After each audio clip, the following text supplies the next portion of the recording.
Great Expectations by Charles Dickens. Chapter 1. In the Churchyard.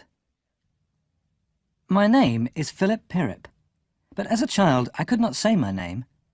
I called myself Pip, and that has been my name ever since. I never knew my mother and father. They both died when I was a baby. I was brought up by my only sister, who was married to a blacksmith, Joe Gargery. My story begins on a cold, grey winter afternoon in the churchyard where my parents are buried. I would often go to their graves and look down at the words on their gravestone: Philip Pirrip and Georgiana, wife of the above. I was a sensitive and lonely child and was often sad. The marshes beyond the churchyard were grey. The river beyond the marshes was a darker line of grey. A bitter wind was blowing across the marshes from the sea. The graveyard was a dark and frightening place. I shivered. Cold and afraid, I began to cry. "Quiet, you little devil!" cried a terrible voice. "Keep still, or I'll cut your throat!" A rough-looking man had taken hold of me. He held me tightly by the neck. "Oh, don't cut my throat, sir," I cried. "Please don't." The man's rough grey clothes were torn and muddy. Like me, he was shivering with cold. His shoes were old and broken. He had a torn piece of cloth tied round his head, and his eyes were wild and terrible. "Tell me your name," the man growled. "Tell me, quick!" "Pip, sir, Pip," I answered. "Show me where you live," the terrible man demanded. I pointed towards our village, which was about a mile away from the churchyard. The man stared at me for a moment. Then, with a sudden movement, he picked me up and turned me upside down. A piece of bread fell out of my pocket. The man pushed me onto a gravestone. Then he grabbed the bread and began eating greedily. I sat on the gravestone where he had put me, shivering and crying with fear. "Now, tell me, where's your mother?" the man in grey asked suddenly.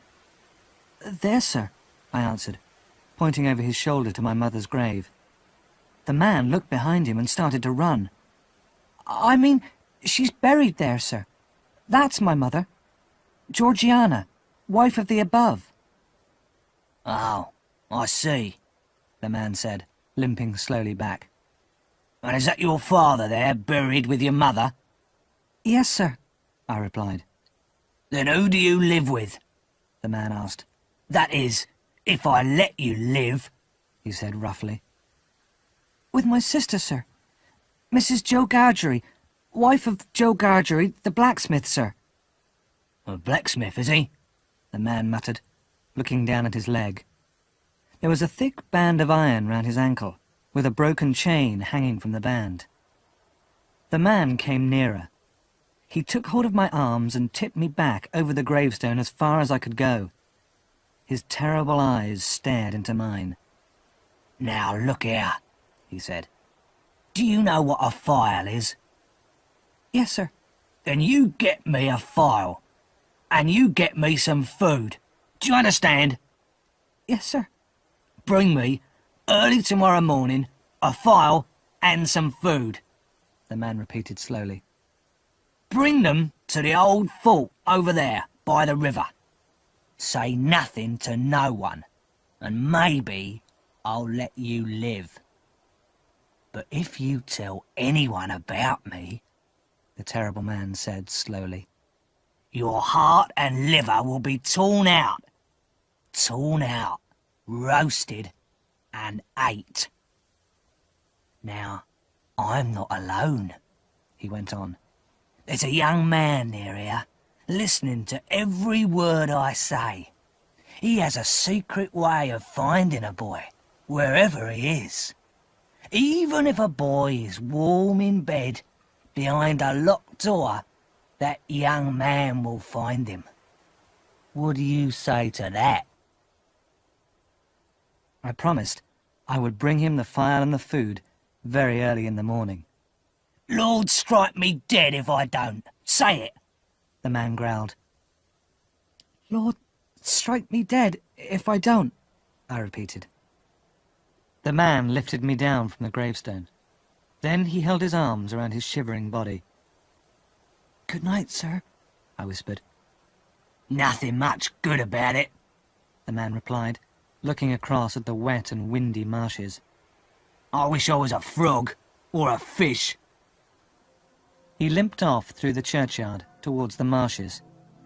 He turned once to look back at me. I began to run home as fast as I could.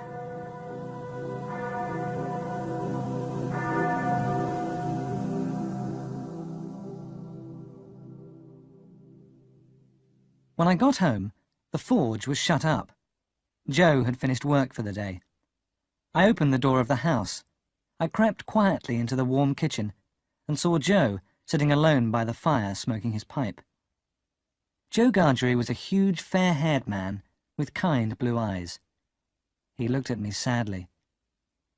"Mrs. Joe has been out looking for you, Pip," Joe told me. "She's out there now, Pip, and she's got Tickler with her." This was very bad news. Tickler was a stick that I had often felt on my thin body. For although I had food, clothes, and shelter, my sister was a hard and angry woman and would often beat me. Her husband, Joe, was my only friend. "Has she been out long, Joe?" I asked nervously. "Well," said Joe, looking up at the clock, "this time she's been out about 5 minutes.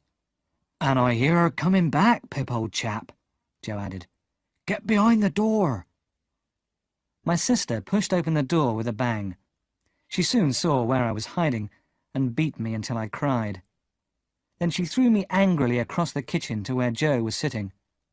Joe quietly placed me in the corner near the fire and protected me with his own powerful body. My sister was 20 years older than me. She was tall and thin with a hard face and sharp black eyes. The rough red skin on her bony hands and face made her always look angry. Where have you been, you young monkey? Mrs. Joe cried, stamping her foot. Tell me what you've been doing all this time. "I've been in the churchyard," I answered, crying. Churchyard? Mrs. Joe repeated sharply. You'd have been in the churchyard long ago if it hadn't been for me. Who brought you up? Tell me that. "You did," I sobbed. And why I did, I don't know, my sister exclaimed. It's bad enough looking after this blacksmith, without being your mother too. One of these days you'll drive me to the graveyard, the pair of you. Joe said nothing. He was a simple, gentle man, and he never complained about Mrs. Joe's bad temper.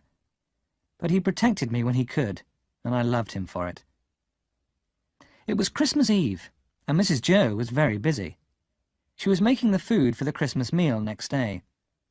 She made me stir the mixture for the Christmas pudding for an hour, and then I was allowed to sit by the fire with Joe.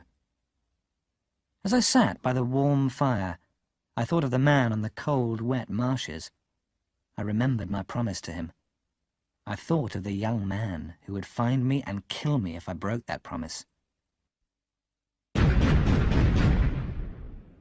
The silence of the quiet night was suddenly broken by loud noises that seemed to come from the sea. "Are those the great guns, Joe?" I asked. Joe nodded. "Another convict's escaped," he said. "One got away last night, and the guns were fired for him. Now they're giving warning that a second one has escaped." "Who's firing the guns?" I asked. Ask no questions and you'll be told no lies, my sister snapped in reply. "Mrs. Joe," I said politely, "I really should like to know, if you don't mind, where the firing comes from." From the hulks! The hulks! My sister answered. "And please, what are the hulks?" Hulks are prison ships moored on the other side of the marshes, Mrs. Joe explained impatiently. "I wonder who's put into prison ships and why they're put there," I said. Mrs. Joe leapt up and grabbed me by the ear. People are put in the hulks because they murder and rob and do all kinds of bad things, she said, and they all begin by asking questions. Mrs. Joe pulled my ear hard as she spoke and gave me a push. And now go off to bed, she added. I went slowly up the dark stairs, thinking about the terrible prison ships. I had begun by asking questions, and in a few hours I was going to steal from Mrs. Joe. I slept very little that night. I was afraid of Mrs. Joe. I was afraid of the convict on the marshes. And most of all, I was afraid of the terrible young man.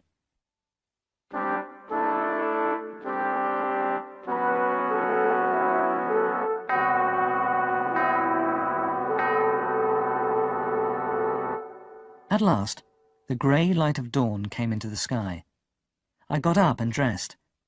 Quietly and carefully, I crept downstairs to the pantry. I found some bread, a piece of cheese, and a large bone with some meat on it. There was a bottle with a little brandy in it, and I took that too. Last of all, on the top shelf, I found a beautiful round meat pie. A door in the kitchen led into the forge. I unlocked the door and looked for a file among Joe's tools. Then, locking the door behind me, I walked back through the kitchen. Turning the big key, I opened the house door carefully. In a few moments, I was running as fast as I could towards the fort on the misty marshes. It was a frosty morning, and very damp and cold. The grass was wet, and water dripped from the trees. The mist was so thick over the marshes that I could only see a few feet ahead of me.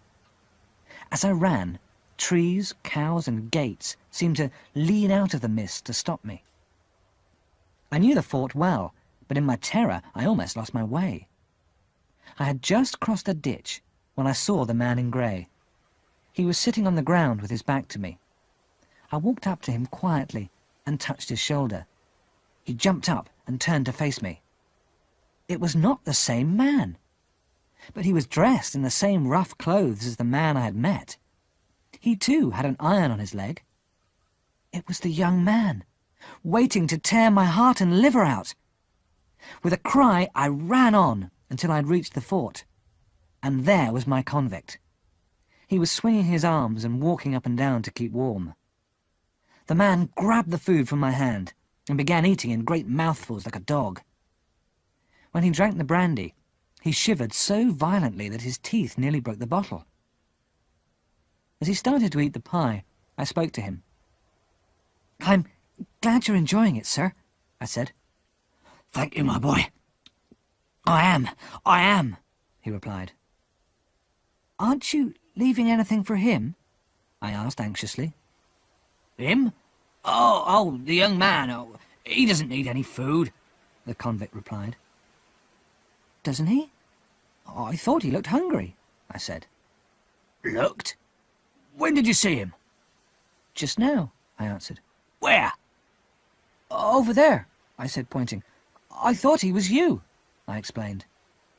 The man stopped eating and grabbed my jacket. "What did the man look like?" he asked me fiercely. He was dressed like you, and he had an iron on his leg," I answered. "And there was a long scar on his face." "Was there?" the convict cried. "So, he's escaped from the hulks, has he?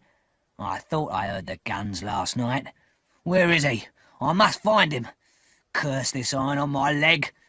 Give me that file, boy, and tell me where you saw him." I pointed to where I'd seen the young man. The convict stared through the mist. Then, sitting down on the wet grass, he began to file at the heavy iron on his leg. The sky was lighter now, and I dared not stay any longer. My sister and Joe would soon be awake. They would be looking for me. I began to walk quietly away. When I looked back, the convict was bent over, filing at the iron on his leg. When I looked back again, I could see nothing through the thick mist, but I could still hear the sound of the file as it cut through the heavy leg iron.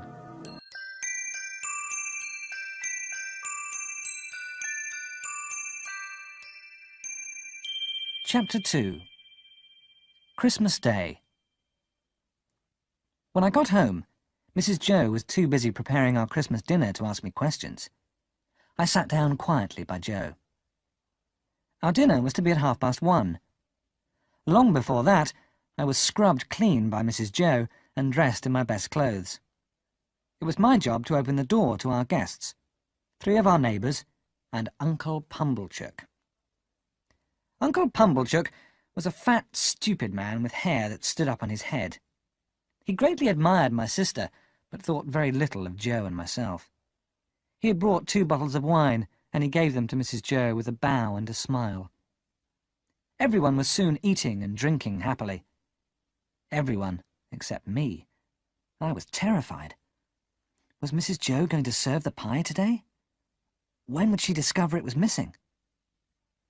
Dinner seemed to be finished, when my sister suddenly spoke to Joe. "Fetch clean plates," she ordered. I held on tight to the table leg. I knew what was going to happen. My sister smiled at her guests.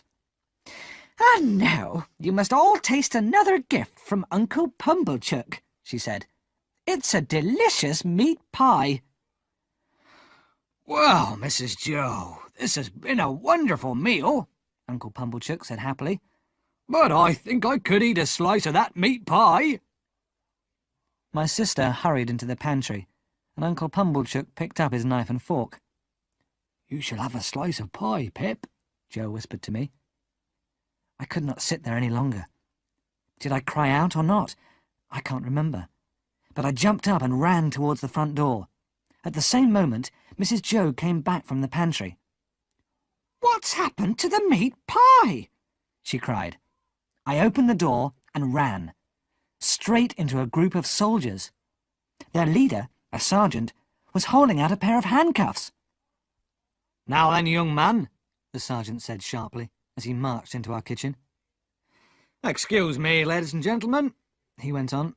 "We're chasing escaped convicts, and we need the blacksmith." "What do you want him for?" my sister asked in surprise. "Well, I'd like to stay and talk to his charming wife," the sergeant replied. "But today, we're busy with the king's business. We need the blacksmith to do a little job for us." Joe stood up, and the sergeant held out the handcuffs. "There's something wrong with these, blacksmith," the sergeant said. "We need them today, so I'd like you to mend them." Joe took the handcuffs in his great hand. "I'll have to light the fire in the forge," he said. "This job will take about 2 hours." "That'll be all right," the sergeant answered. "We're sure that the convicts are still on the marshes. We'll capture them before it's dark. No one has seen them, I suppose?" Everyone except me shook their heads. No one thought of asking me. Joe took off his coat and got ready for work. With the soldiers' help, the forge fire was soon burning fiercely. As Joe hammered the white-hot iron, we all stood round and watched him. Mrs. Joe gave the soldiers some beer. Uncle Pumblechook poured out wine for the sergeant, and then poured some for everyone else. Even I got a little wine. We stood in the forge, laughing and talking. I thought sadly of the 2 convicts, cold and hungry on the marshes. At last, the handcuffs were mended. Joe asked the sergeant if he could follow the soldiers while they searched for the convicts. "Certainly, blacksmith. Bring the boy with you if you like," the sergeant answered. "Well," my sister said sharply, "if he gets his head shot off, don't ask me to mend it." Joe lifted me up onto his broad shoulders.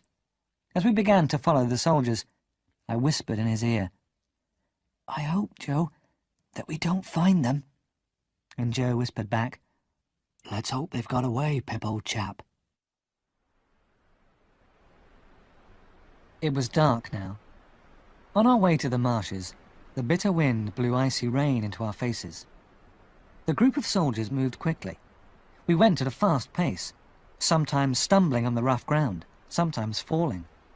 At last, we were on the marshes, splashing in and out of the ditches full of icy water. Suddenly, we heard a shout. We stopped and listened. The shout was repeated, and then we heard another. The sergeant sent us to the right. On we ran, even faster. splashing through ditches, up and down steep banks. And now we could hear that 2 men were shouting. "Murder!" One cried. "Convicts! This way for the escaped convicts!" shouted the other. The 2 men were fighting at the bottom of a ditch. They were splashing in the muddy water. The men were cursing and hitting out at each other. When the soldiers pulled the men from the ditch, both of the convicts were torn and bleeding. My convict wiped the blood from his face with his torn sleeve. "I caught this man! I'm giving him to you!" he cried. "Don't forget that! I caught him for you!" "That won't help you," the sergeant answered, as the 2 convicts were handcuffed. "I don't expect it to help me. I caught him, and that's enough for me," my convict answered. The other convict's clothes were torn, and his face was bloody, but I could still see the scar on his cheek. "He tried to murder me, Sergeant," the young man said. "Tried?" my convict repeated. "Do you think I would try and not succeed? No, I caught him and held him here. I could have escaped, but I wouldn't let this gentleman get away. He tricked me once. I'll not let him trick me again." "He tried to murder me," the other man repeated weakly. "He's lying. He always was a liar," my convict answered. "We were put on trial together, and he lied at the trial. He was scared of me then, and he's scared of me now. Look at him. Look at the gentleman convict, shaking with fear." "That's enough," the sergeant said. "Light the torches there," he shouted to the soldiers. It was very dark now. There was no moon. In the light of the torches, my convict turned and saw me for the first time. "Wait a minute," my convict said to the sergeant. "I wish to say something. I don't want anyone to be blamed for what I did. A man must eat. I took drink and food from the village. I took bread, cheese, brandy and a meat pie from the blacksmith's house." "Has a pie been stolen from you?" the sergeant asked Joe. "Yes. My wife found out it was missing at the very moment you came in," Joe answered. "That's right, isn't it, Pip?" "Then I'm very sorry I ate your pie, blacksmith," the convict said, not looking at me. "You're welcome to it, poor miserable fellow," Joe said kindly. "We don't know what you've done, but we wouldn't want you to starve, would we, Pip?" The convict wiped his torn sleeve across his eyes and turned away. Joe and I watched as the 2 men were led away towards the sea and the prison ships.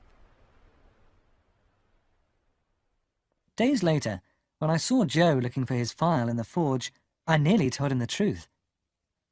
But I was a coward, and too afraid of what he would think of me.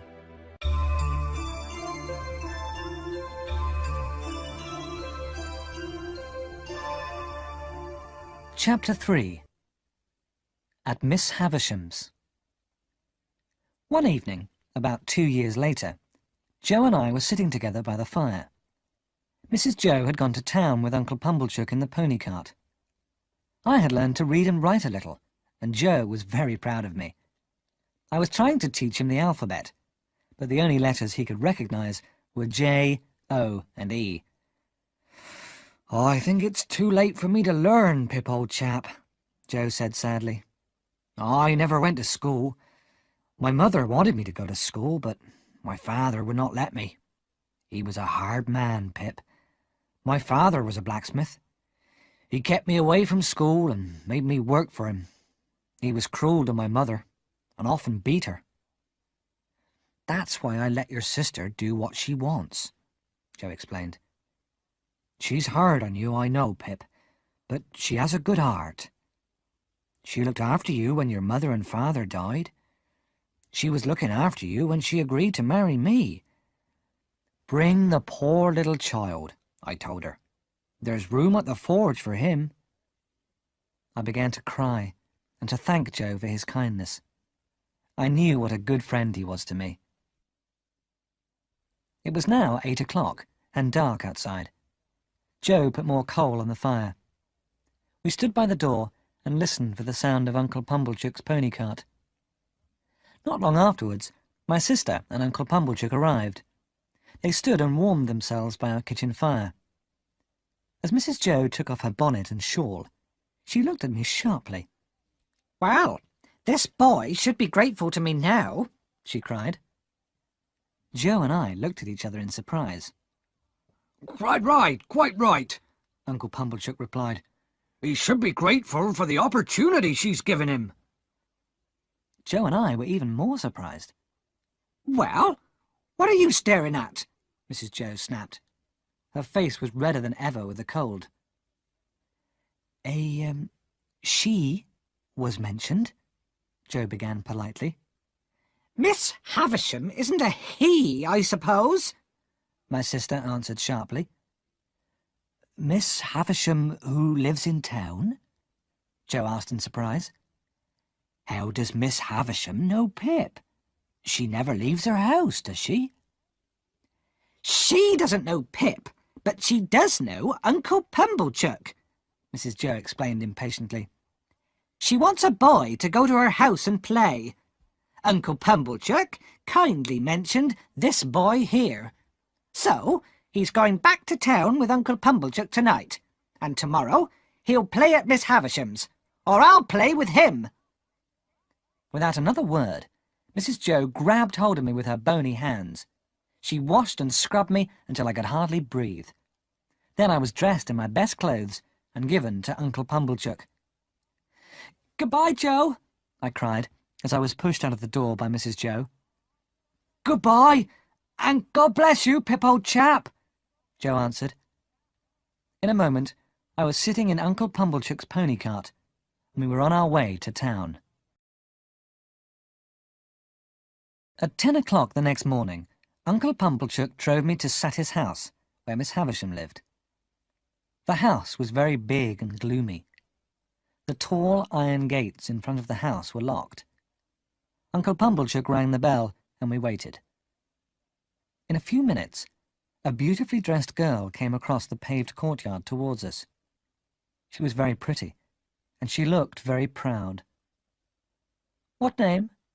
the girl asked. "Pumblechook. And this is Pip," Uncle Pumblechook answered politely. "This is Pip, is it?" the girl said, looking at me scornfully. "Come in, Pip." The girl was carrying a large bunch of keys. She unlocked the gate with one of them and held the gate open. I went in, and Uncle Pumblechook started to follow, but the girl stopped him. "Do you wish to see Miss Havisham?" she asked. "If Miss Havisham wishes to see me," Uncle Pumblechook began. "But she doesn't," the girl said sharply. "Come along, boy." She locked the gate and led me across the courtyard. It was clean, but grass grew between the stones, as though no one ever walked there. I saw now that the girl was about my age, but she was so beautiful and so proud that she seemed much older. The big front door had chains across it.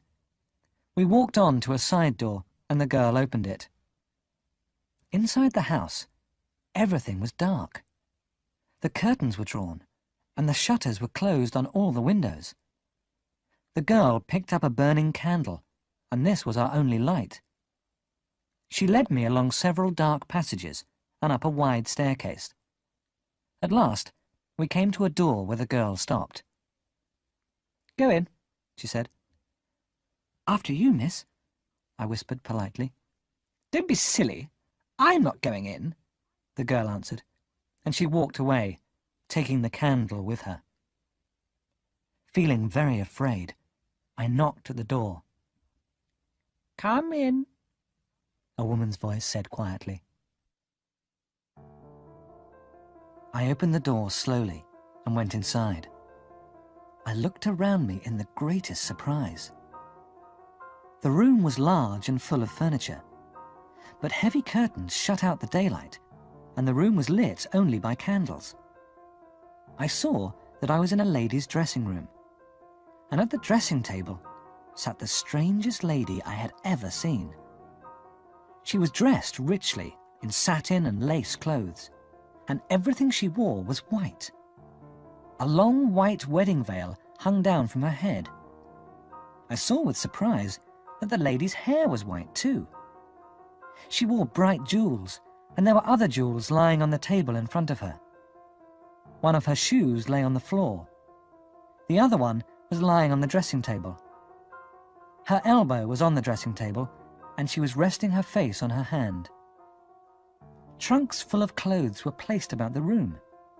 Each one contained many silk and satin dresses, but the dresses were faded and torn. And then I saw that everything that had once been white was now faded and yellow. The fair young bride was now an old woman whose skin was yellow and wrinkled.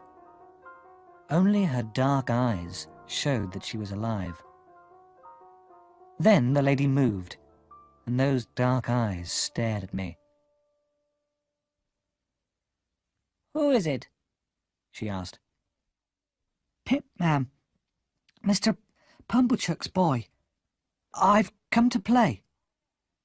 Come here. Let me look at you, the lady said. I moved nearer, but I was afraid to look at her. Then I saw that a watch on the dressing table had stopped at 20 to 9. Are you afraid to look at me? The lady asked me slowly. Are you afraid to look at a woman who hasn't seen the sunshine since before you were born? Look here, Miss Havisham whispered, touching her heart. My heart is broken. Broken! And I am so tired. But I thought I would like to see a child play. So play, boy, play!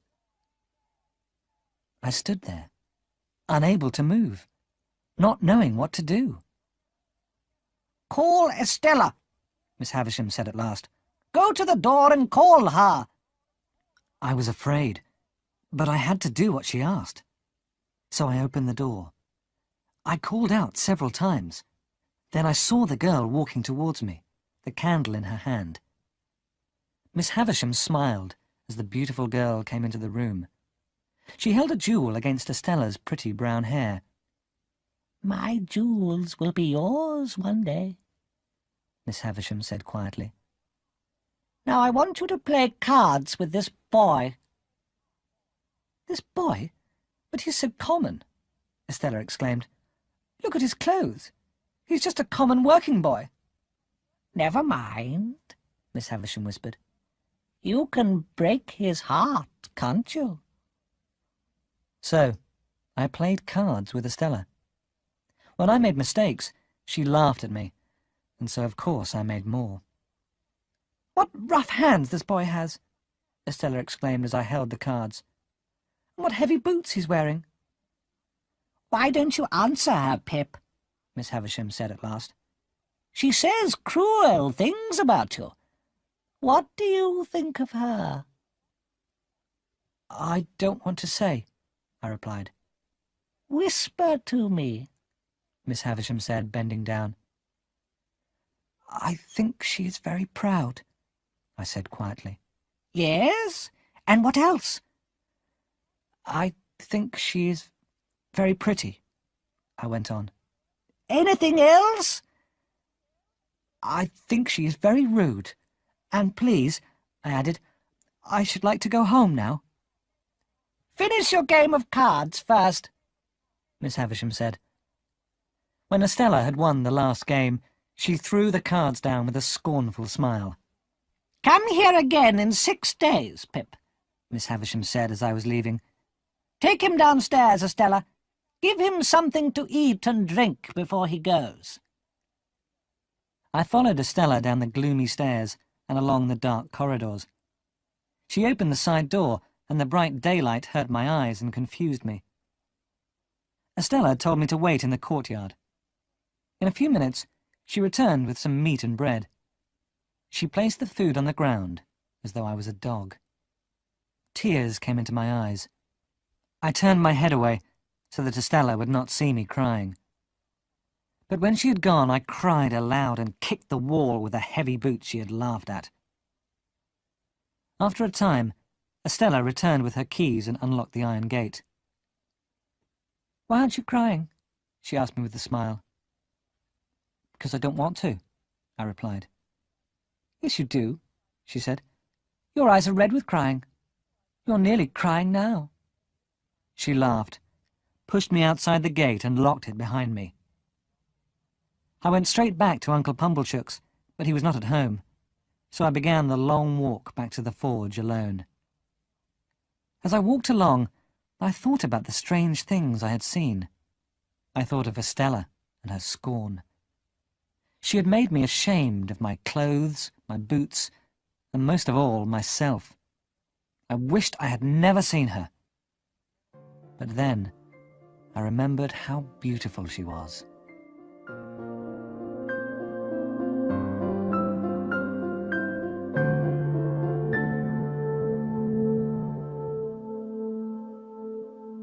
Chapter 4.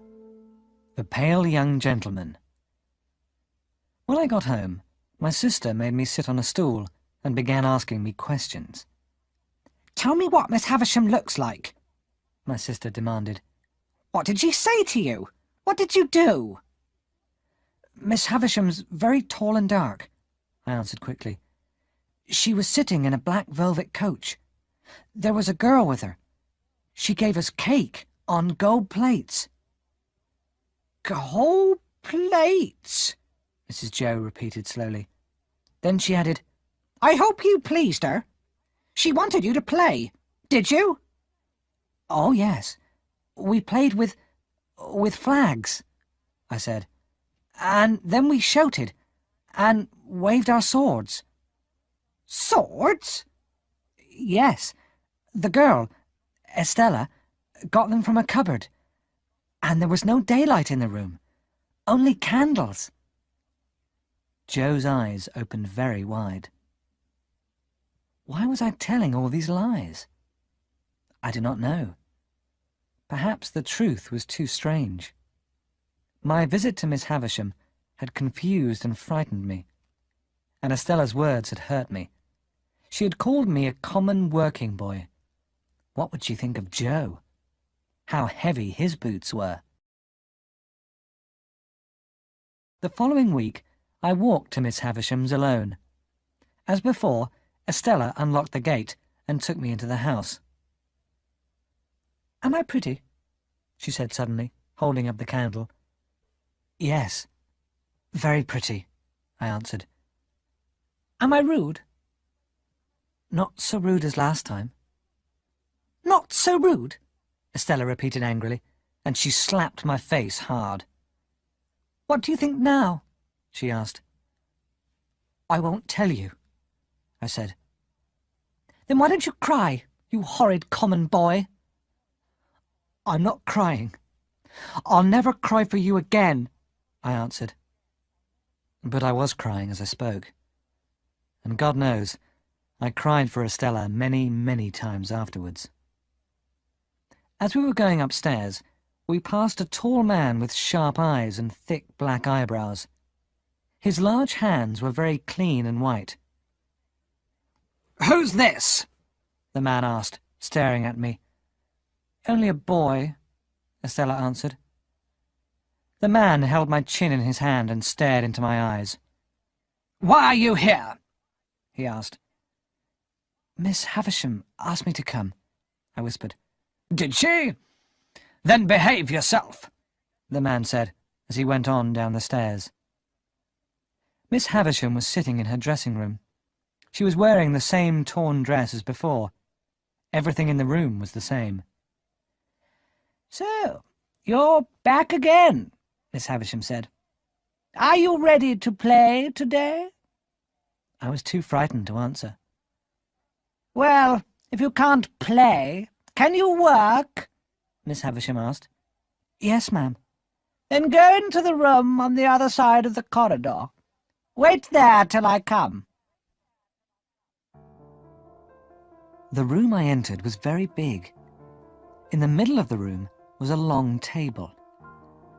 By the light of the fire and the many candles, I saw that the torn tablecloth was covered with dust. There was something tall and white on the table, too. It was covered with dust, and fat black spiders were running all over it. Miss Havisham came into the room and stood behind me. She placed her hand on my shoulder and pointed at the table with a walking stick. "Look, Pip," she said. "Can you see my wedding cake? Eaten by mice and spiders. Ruined." Miss Havisham held my shoulder hard with her thin hand. "Help me walk, Pip," she said. We walked slowly round and round the long table, the strange old lady leaning on my shoulder. "Today is my birthday, Pip," Miss Havisham said. "Many years ago it should have been my wedding day. The dress I am wearing now was new then, and I was young. Everything is old and ruined now. Time has ruined me too, and broken my heart." What could I say? We stood there, very quiet in the candlelight. "Call Estella," Miss Havisham said at last. "Play with her again. I want to see her beat you at cards again." So Estella and I played cards. She won every game. Miss Havisham smiled and held bright jewels against Estella's hair. How beautiful the proud girl looked. Miss Havisham was soon tired, and I was sent downstairs. When I had eaten, I walked sadly through the courtyard and into an overgrown garden. No one had looked after the garden for years. Weeds grew everywhere. Turning a corner, I came face to face with a fair-haired boy of my own age. "Hello," said this pale young gentleman. "Who let you in?" "Miss Estella," I answered. "Oh, did she? Then let's fight." I stared at the boy in surprise. Then suddenly he pulled my hair and hit me hard in the stomach with his head. I was so surprised that I hit him hard. "So, you do want to fight, do you?" the pale young gentleman cried. "Come on, then." Then he raised his fist like a boxer and began waving them in front of my face. I hit him again, and he fell backwards onto the ground. When he got up, his nose was bleeding. A minute later, I had hit him in the eye. "You've won," he said weakly. "Shake hands." So we shook hands, and the young gentleman walked quietly away. Estella was waiting for me at the gate. Her eyes were bright and shining. I knew she'd been watching the fight. "You can kiss me if you like," she said. I was confused but happy. I kissed her gently on the cheek. A few minutes later, I began my long walk home.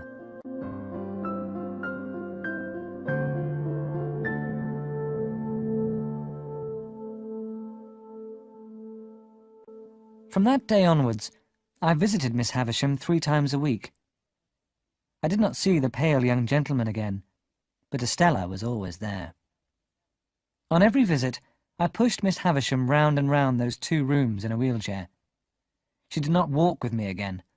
Instead, I pushed her in her chair. As I walked behind her, Miss Havisham questioned me. I told her I was going to be apprenticed to Joe when I was old enough. I told her that I knew nothing, but wanted to know everything. I told her I wanted to be educated. I told her how I wanted to be a gentleman. Perhaps I hoped that Miss Havisham would pay for my education, but she never suggested it. Sometimes Estella was kind to me, but more often she was rude and cruel. I could not understand this proud, beautiful girl who made me so unhappy.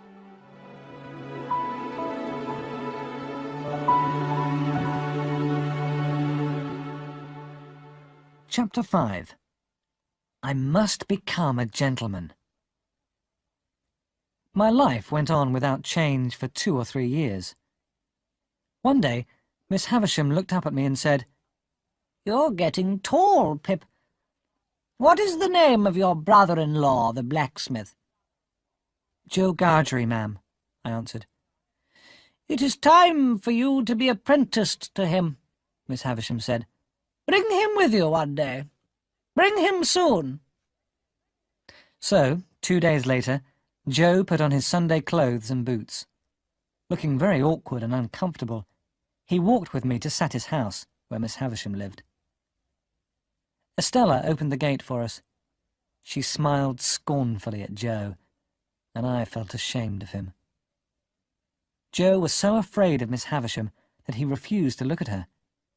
He stood near the door, turning his hat round and round in his strong hands. Miss Havisham picked up a little bag from her dressing table. She held it out to Joe. "It is time Pip became your apprentice," she said. "Pip has earned his premium, and here it is. There are 25 guineas in this bag, Pip," she said to me. "Give them to Joe Gargery. He is your master now. Goodbye." And she turned away. I looked at Miss Havisham and Estella in despair. "But don't you want me to come again, Miss Havisham?" I asked. "No, Pip. Gargery is your master, and you must work for him. Pip has been a good boy here," Miss Havisham said to Joe. "This money is his reward. You are an honest man, and will not expect more. Let them out, Estella." Bitterly disappointed, I led Joe from that strange room. He walked like a man in a dream. And so I became a blacksmith. From that day, I lived in fear. Fear that Estella might see me at work with my dirty face and dirty hands. In my mind, I saw her beautiful face, with its hard, scornful smile. A year passed. I still thought about Estella every day. I longed to see Estella again. So I decided to go to Satis house. I asked Joe for a holiday, and he agreed to close the forge for a day. When I reached Satis house, the gate was opened by a servant. "I hope you want nothing more, Pip. You'll get no more money from me," Miss Havisham said when she saw me. "That is not why I am here, Miss Havisham," I replied. "I want you to know I am doing well in my apprenticeship, that is all. I shall always be grateful to you." "Well, Pip, you can come and see me sometimes," Miss Havisham answered. "Come every year on your birthday. As you see, I am alone now." I hope Estella is well," I said. "Estella is very well," Miss Havisham replied, "and she is more beautiful than ever. She is in France, being educated to be a lady.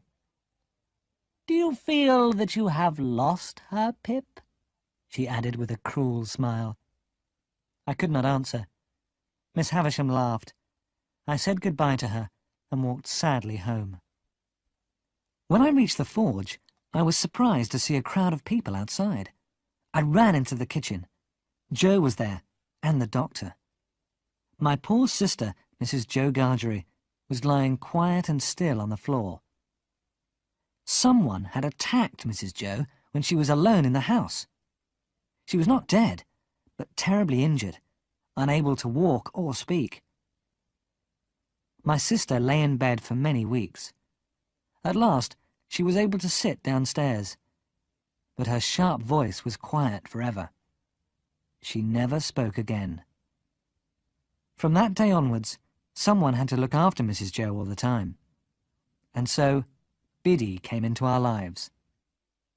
Biddy was the same age as me, but she was not beautiful like Estella. How could she be beautiful? She was only a common girl from the village. But Biddy's eyes were bright. She had a sweet smile and was sensible and kind. The years passed. I visited Satis house every year on my birthday. I never saw Estella, but I did not forget her. I longed to be educated like Estella. I wanted Estella to think well of me and to like me. I wanted Estella's respect and admiration. How stupid I was. It was summer. One Sunday afternoon, Biddy and I went for a walk on the marshes. There were ships on the river, sailing slowly towards the sea. I remembered Estella, far away in another country. I began, as usual, to dream of my plans for the future. We sat down by the river and watched the water flow slowly by. "Biddy, I am going to tell you a secret," I said. "You must never speak of it to anyone." Biddy looked at me in surprise. She promised to tell no one. "Biddy," I went on, "I hate being a blacksmith like Joe. I want to be a gentleman." Biddy smiled and shook her head. "Oh no, Pip," she answered. "That wouldn't be right at all." "But I have important reasons for wanting to be a gentleman," I told her. "Don't you think you are happier as you are, Pip?" Biddy said gently. "Happy?" I repeated. "I can never be happy here, Biddy. Someone I admire and respect very much said I'm stupid and common. I must become a gentleman. I must." "Who called you stupid and common?" Biddy asked. "That was not a true or a polite thing to say." "A young lady I met at Miss Havisham's," I replied. "The young lady is beautiful, and I love her very much. She is the reason why I must become a gentleman." "Do you want to be a gentleman to hurt her, or to make her respect you?" Biddy asked me quietly. "I don't know." "I think you should forget her," Biddy said. "She has been rude and cruel to you. The young lady is not worth your respect." "You may be right, Biddy," I said. "I believe you are, but I love her very, very much." Tears came into my eyes. I threw myself on the ground in despair. Biddy touched my hair gently. "Thank you for telling me this, Pip," she said. "I will always keep your secret." I sat up. "And I will always tell you everything, Biddy dear," I said. "Yes, I'm sure you will, Pip," Biddy replied. She smiled sadly. But I had not told Biddy everything. I believed that Miss Havisham had plans for me. I hoped that she would give me money for my education, money to make me a gentleman. If I had money and education, Estella would love me as I loved her. I hoped that Miss Havisham would make it possible for me to marry Estella.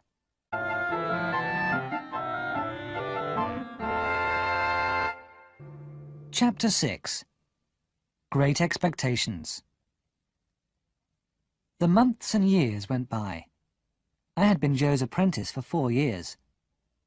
One evening, Joe and I were sitting in the village inn. A stranger came in, a big, tall man with heavy eyebrows.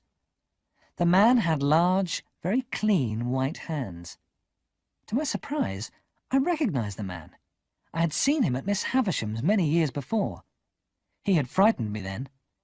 He frightened me a little now. "I think there is a blacksmith here, name of Joe Gargery," the man said in his loud voice. "That's me," Joe answered. He stood up.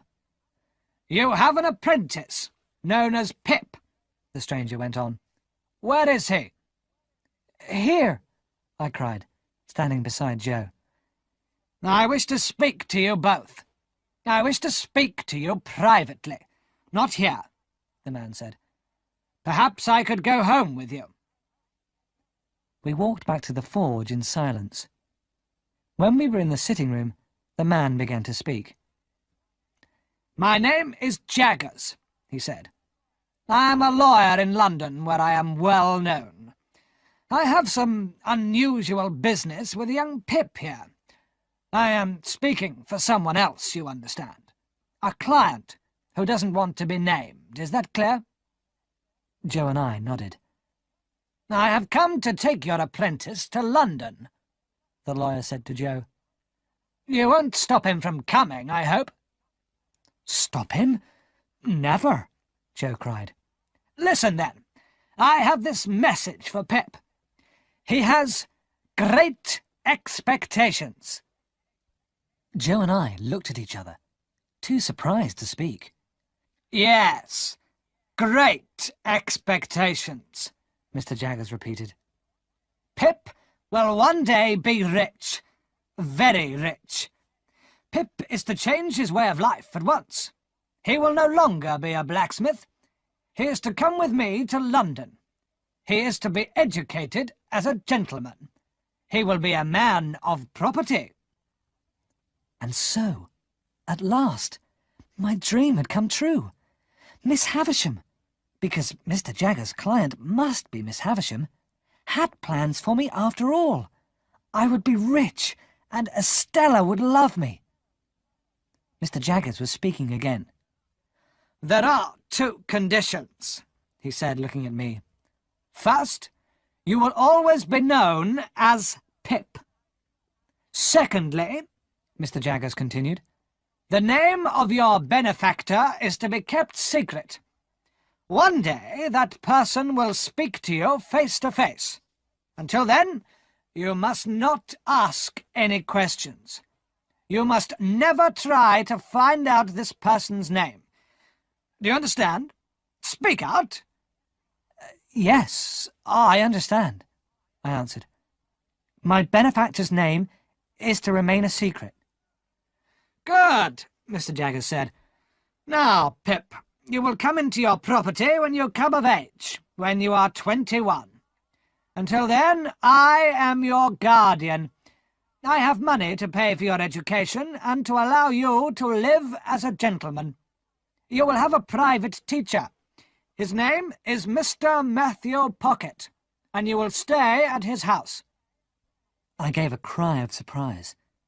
Some of Miss Havisham's relations were called Pocket. Mr. Jaggers raised his eyebrows.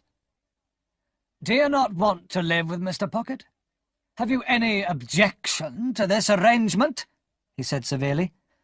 No, none at all, I answered quickly. Good. Then I will arrange everything, Mr. Jaggers went on. Mr. Pocket's son has rooms in London. I suggest you go there. Now, when can you come to London? I looked at Joe. At once, if Joe has no objection, I said. No objection, Pip, old chap, Joe answered sadly. Then you will come in 1 week's time, Mr. Jaggers said, standing up. You will need new clothes. Here is some money to pay for them. 20 guineas. He counted out the money and put it on the table. Well, Joe Gargery, you're saying nothing, Mr. Jaggers said to Joe sternly. I have money to give you, too. Money? What for? Joe asked. For loss of your apprentice, Mr. Jaggers answered. Mr. Pip has been your apprentice, and now you are losing him. Dear Joe placed his heavy hand gently on my shoulder. Pip must go free, Joe said. Let him go free. Let him have his good fortune. No money can replace the dear child. We've always been the best of friends, Pip and me. Ever the best of friends. Joe could not say any more. He wiped away a tear. And so, my whole life changed. How happy I was! But Biddy and Joe were sad and quiet. This upset me. Why were they not pleased at my good fortune? The next few days passed slowly for me. I bought new clothes, boots, and a hat. I decided to say goodbye to Miss Havisham before I left for London. How smart you look, Pip, Miss Havisham said when she saw me. You look like a gentleman. Why is this? I have had good fortune since I last saw you, Miss Havisham, I said with a smile. I am so grateful, Miss Havisham, so grateful. I know. I have seen Mr. Jaggers, Pip, Miss Havisham answered. He tells me you have great expectations. You now have a rich benefactor, and you are leaving for London tomorrow. Yes, Miss Havisham. Well, be good then, Pip, and do what Mr. Jaggers tells you. Goodbye, Pip. You must keep the name of Pip, you know. Goodbye, Miss Havisham. Miss Havisham smiled and held out her hand. I bowed and kissed it. On my last evening at the forge, Biddy cooked a special supper, and I wore my new clothes. The London coach left the town at 6 o'clock the next morning. I told Biddy and Joe that I wanted to walk to the town alone. Was I ashamed to be seen with them there? I'm afraid I was. I said goodbye to Mrs. Joe, then to Biddy and Joe. Biddy and Joe were both in tears as I waved goodbye for the last time. I walked on, and then my own tears began to fall.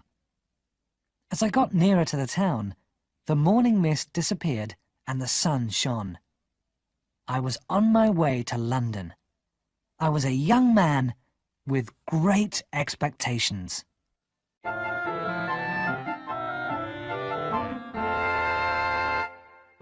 Chapter 7. Learning to be a Gentleman. The journey took 6 hours, and it was after midday when I reached London. I was amazed and frightened when I saw the city.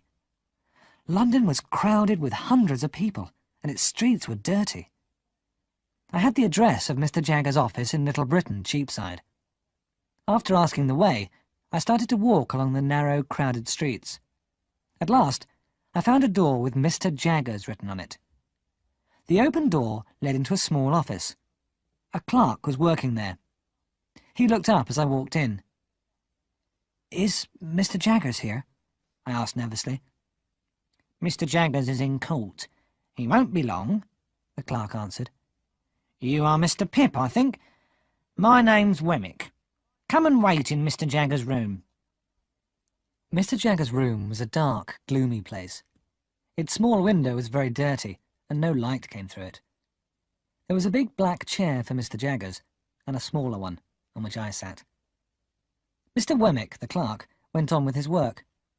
Mr. Jaggers' clerk was a short, neat man about 50 years old. He had a square face and a wide, thin mouth. His black eyes were very bright.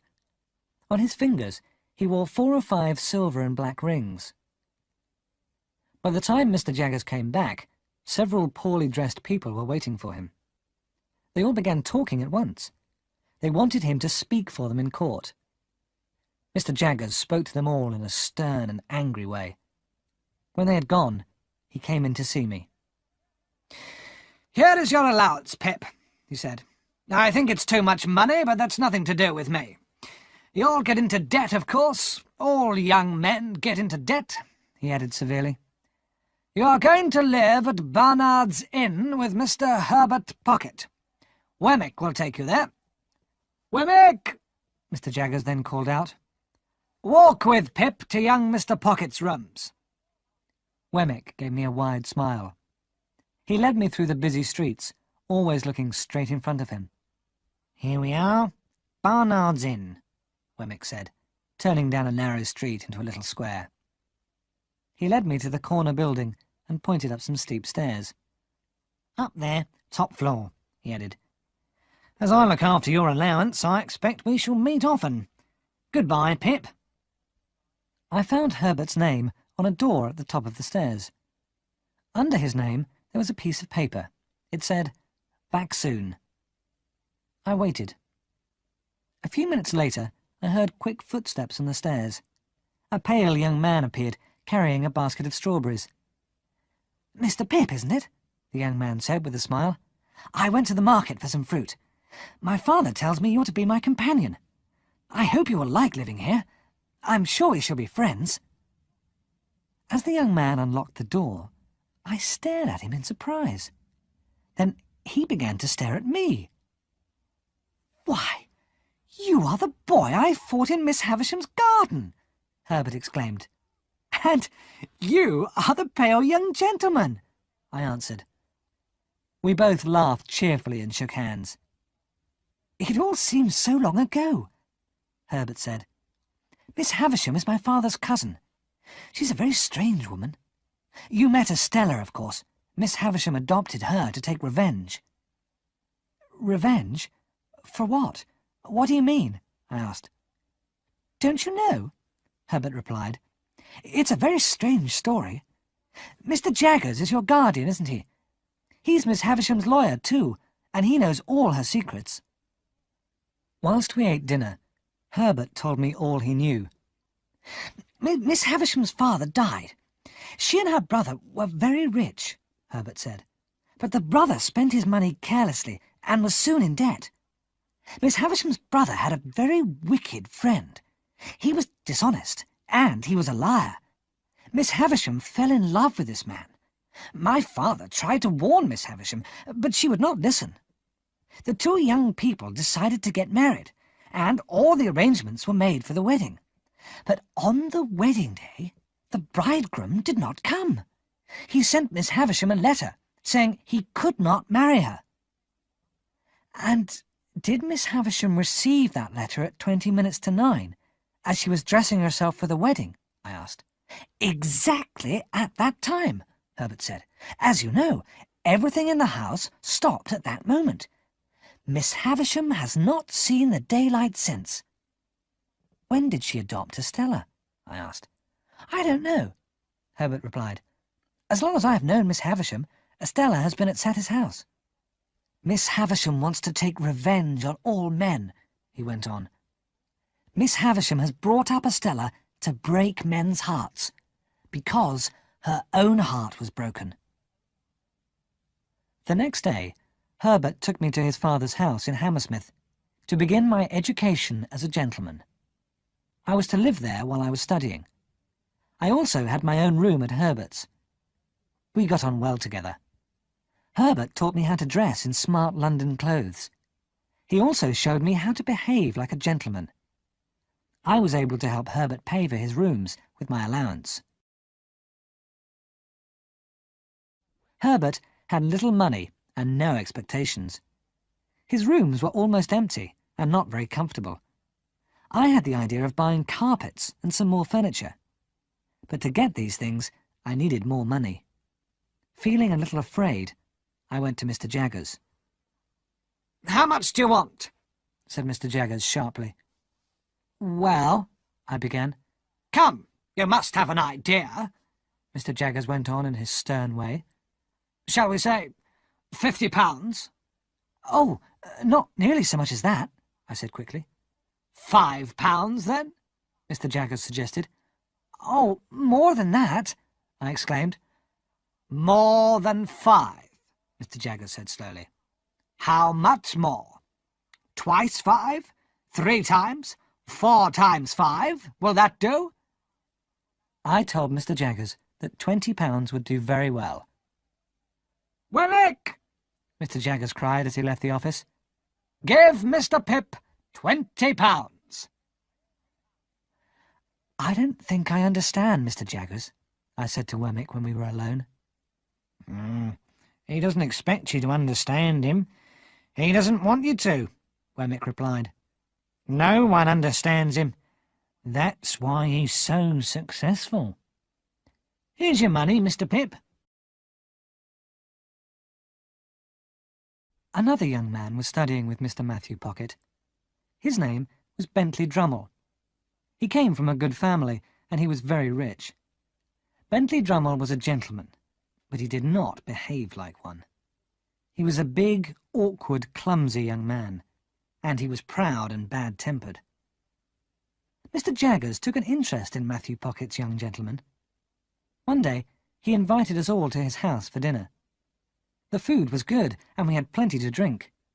Mr. Jaggers liked to watch us talking and arguing. He was interested to see how much Drummle and I hated each other.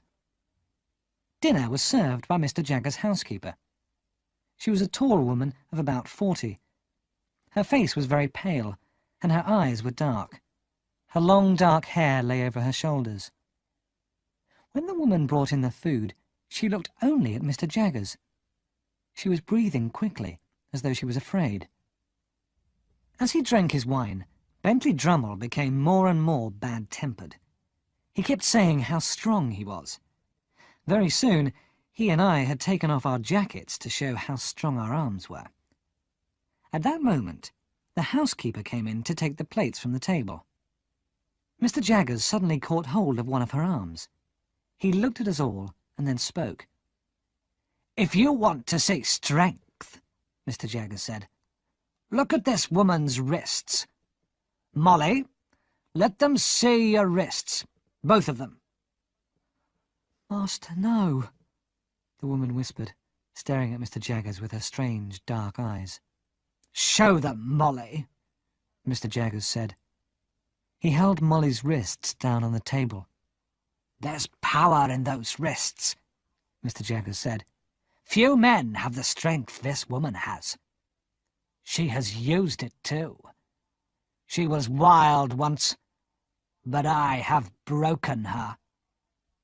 "That'll do, Molly," Mr. Jaggers said at last, letting go of his housekeeper's wrists. "We have seen you. You can go." Mr. Jaggers filled our wine glasses again. Very soon, Drummle and I were shouting at each other. We both stood up, ready to fight. But Mr. Jaggers made us be quiet and told us it was time to go home. I was ashamed of my behaviour. As we were leaving his house, I turned and apologised to Mr. Jaggers. "It's nothing, Pip," Mr. Jaggers replied. "But be careful of that young man Drummle. He's bad-tempered and cruel. He could be dangerous. Take care, Pip. Bentley Drummle will make a bad enemy." I followed Mr. Jaggers' advice. I was pleased when Drummle completed his studies and left Mr. Pocket's house.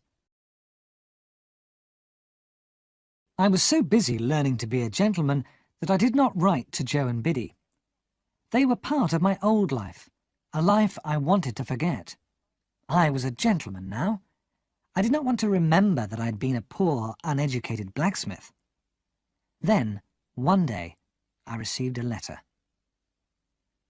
My dear Mr. Pip, I am writing to you at the request of Mr. Gargery.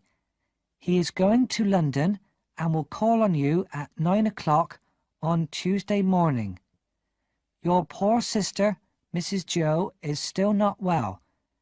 Mr. Gargery and I talk about you every night. Your servant and friend, Biddy. The letter arrived on Monday. I did not wish to see Joe, but I prepared a big breakfast for him. Herbert and I were ready and waiting long before 9 o'clock. At last, I heard Joe's heavy step on the stairs. I heard him stop and slowly read my name on the door. Then he knocked. "Joe! How are you, Joe?" I cried as I opened the door. "Pip, old chap, how are you?" Joe answered, taking my hand in his. Joe's honest face shone with joy. He shook my hand so much that I thought he would never stop. Joe looked awkward and uncomfortable in his best clothes. He took off his hat and twisted it round and round in his great hands. He stared around the room and stared at my brightly coloured dressing gown. "Well, what a gentleman you are, Pip," he exclaimed. "And you look well too, Joe," I answered. "Let me take your hat." But Joe held his hat all through the meal. "Tea or coffee, Mr. Gargery?" Herbert asked politely. "Thank you kindly, sir. I'll take whatever you'll be taking yourself," Joe answered. "Coffee, then," Herbert said cheerfully. But Joe looked so unhappy that with a kind smile, Herbert gave him some tea. Joe was uncomfortable and awkward with us, and this made me angry. I was too stupid to see that it was my fault. I should not have been ashamed of him. I was glad when Herbert left us to go to work. "Now we are alone, sir," Joe began, but I interrupted him angrily. "Why do you call me sir, Joe?" I asked. "Now we are alone, sir," Joe repeated slowly. "I must tell you why I am here, in the home of a gentleman. I said nothing. Well, sir, Pip, Joe went on, Miss Havisham asked to see me. She has a message for you, and the message is that Estella has come home and would be glad to see you. At the sound of Estella's name, my heart began to beat very fast. I did not answer Joe. I could only think of Estella. Joe stood up, twisting his hat in his hand. "Oh, don't leave, Joe," I said. "You must stay to dinner." No, Pip, old chap, Joe answered. You are a gentleman now. It's not right for me to be here in London, but if you ever come back and visit us at the forge, you will be very welcome. Until then, I'll say goodbye. Goodbye, and God bless you, Pip, old chap. And before I could answer, Joe had gone. I sat at the table, excited and confused. Miss Havisham had plans for Estella and me, that was clear. Miss Havisham had made me a gentleman so that Estella could marry me. With joy in my heart, I began to prepare for my journey.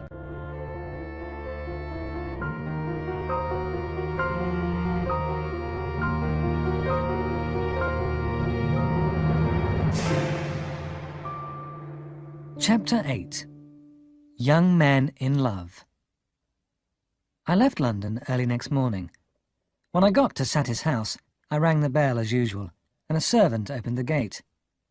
Taking a candle, I walked along the dark and gloomy corridors and up the stairs. I knocked on the door of Miss Havisham's dressing room. "That's Pip's knock." "Come in, Pip," I heard Miss Havisham say. When I opened the door, Miss Havisham was sitting by the dressing table as usual. Beside her was an elegant young woman who I had not seen before. "Well, Pip?" Miss Havisham said. "I heard that you wished to see me, Miss Havisham, so I came at once," I said. As I spoke, the elegant young lady looked up at me. It was Estella. She smiled. "Has she changed, Pip?" Miss Havisham asked.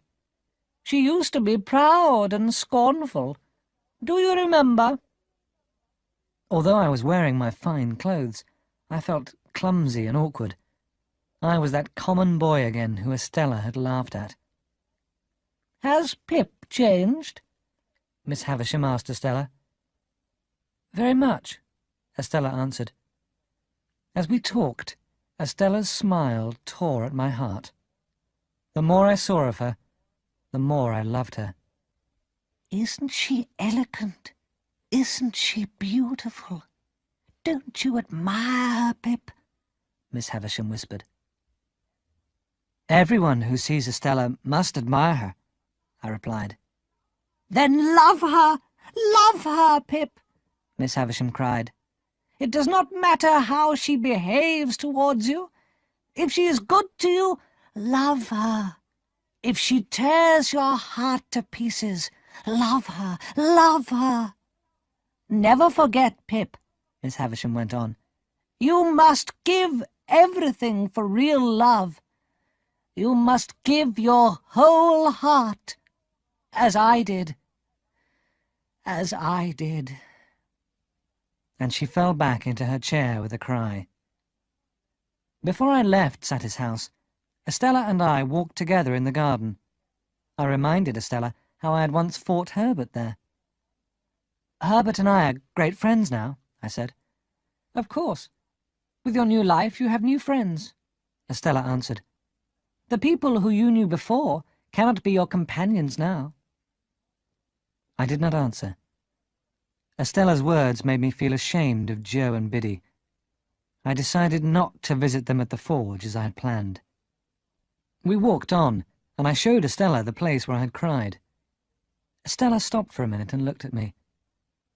"I have not changed, Pip," she said. "If we are to meet again, you must understand that. Remember, I have no love in my heart for anyone. No love in my heart at all. I heard Estella's words, but I did not believe them. Estella and I were going to be together. Miss Havisham had planned it. But my love for Estella did not make me happy. I was in torment when I saw her, and in torment when I did not see her. Back in London, I could no longer keep my feelings to myself. When Herbert and I were having dinner, I made a decision. "My dear Herbert," I began, "I have something important to tell you, but it is a secret." Herbert smiled. "Your secret will be safe with me, Pip," he said. I took a deep breath. "Herbert, I must tell you, I adore Estella." Herbert smiled again. "I know that, my dear Pip," Herbert said. "I believe you adored her from the first moment you saw her." "You are right, Herbert," I said. "And now she is a beautiful and elegant young woman." "Then you're lucky that she's been chosen for you," Herbert said cheerfully. "But has Mr. Jaggers ever said that Estella is part of your expectations, Pip?" "No, never," I said slowly. "Then perhaps she is not part of your expectations. Perhaps you should not think of Estella so much," Herbert said. "Think of the way she has been brought up. Think of Miss Havisham. Estella has the power to make you very unhappy, Pip. Could you not forget her for a time?" I shook my head. "No, that's impossible, quite impossible," I replied. "Well then, I suppose there is nothing more to say," Herbert said kindly. "But you are not the only one in love, Pip," Herbert added. "I have a secret of my own, and my secret is, I am engaged to be married." "Congratulations, Herbert," I said. "May I know the lady's name?" "Her name is Clara. She lives with her father, who is an invalid. As I have no expectations, and she is poor, we cannot marry yet, not until I make my fortune. That means hard work," Herbert went on. "One day I shall have enough money to marry, and then how happy Clara and I will be." How lucky Herbert was. He was poor, but Clara loved him. I was in love with a beautiful woman, and I had great expectations. But Estella was proud, and had no love in her heart for me. Would Estella ever forget her pride and love me?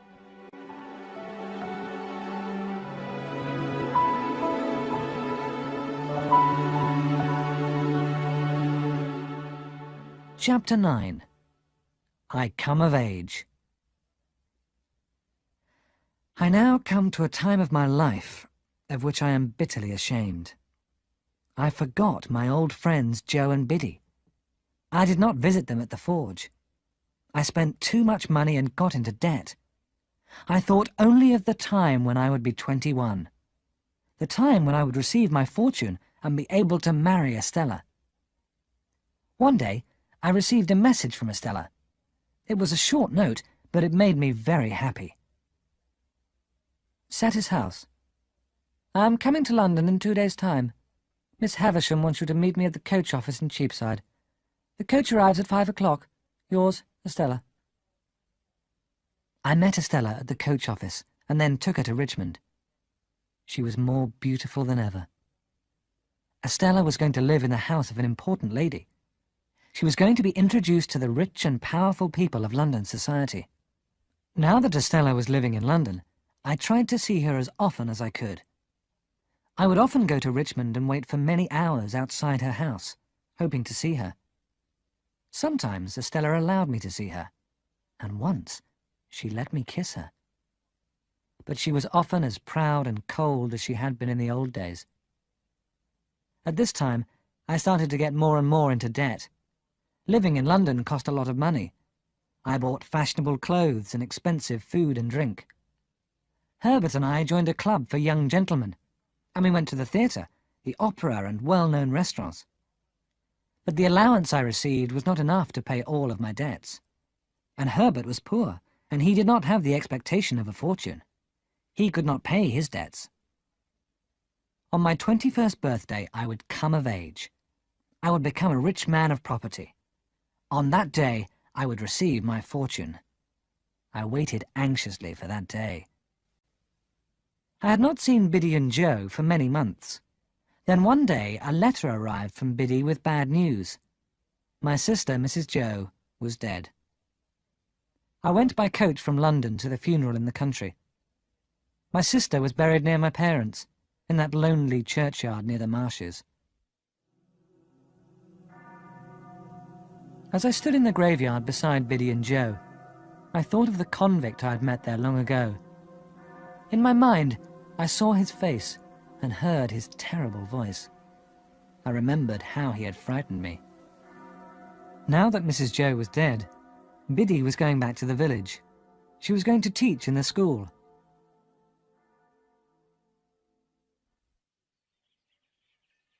After supper, I walked with Biddy in the garden. Biddy told me in her quiet way how much Joe loved me and how good he was. "I know that, Biddy," I said quickly. "I won't forget Joe now he's alone. I shall come here to see him often." Biddy said nothing. "Didn't you hear what I said, Biddy?" I asked. "Yes, Mr. Pip." "Don't call me Mr. Pip, Biddy," I said crossly. "And why don't you answer my question?"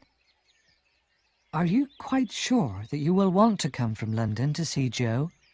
Biddy said at last, looking at me carefully. "What a terrible thing to say, Biddy!" I cried. "You have shocked me very much." She did not answer. I slept badly that night, for Biddy's words had upset me. When I got up in the morning, Joe was already at work in the forge. I went in and shook him by the hand. "Goodbye, dear Joe. I shall be back soon and often," I said. "Never too soon, sir, and never too often, Pip, old chap," Joe replied. I shook hands with Biddy too, although I was still a little angry with her. But Biddy was quite right, of course. In London my thoughts were only of Estella and my great expectations. I did not go back to see Joe as I had promised.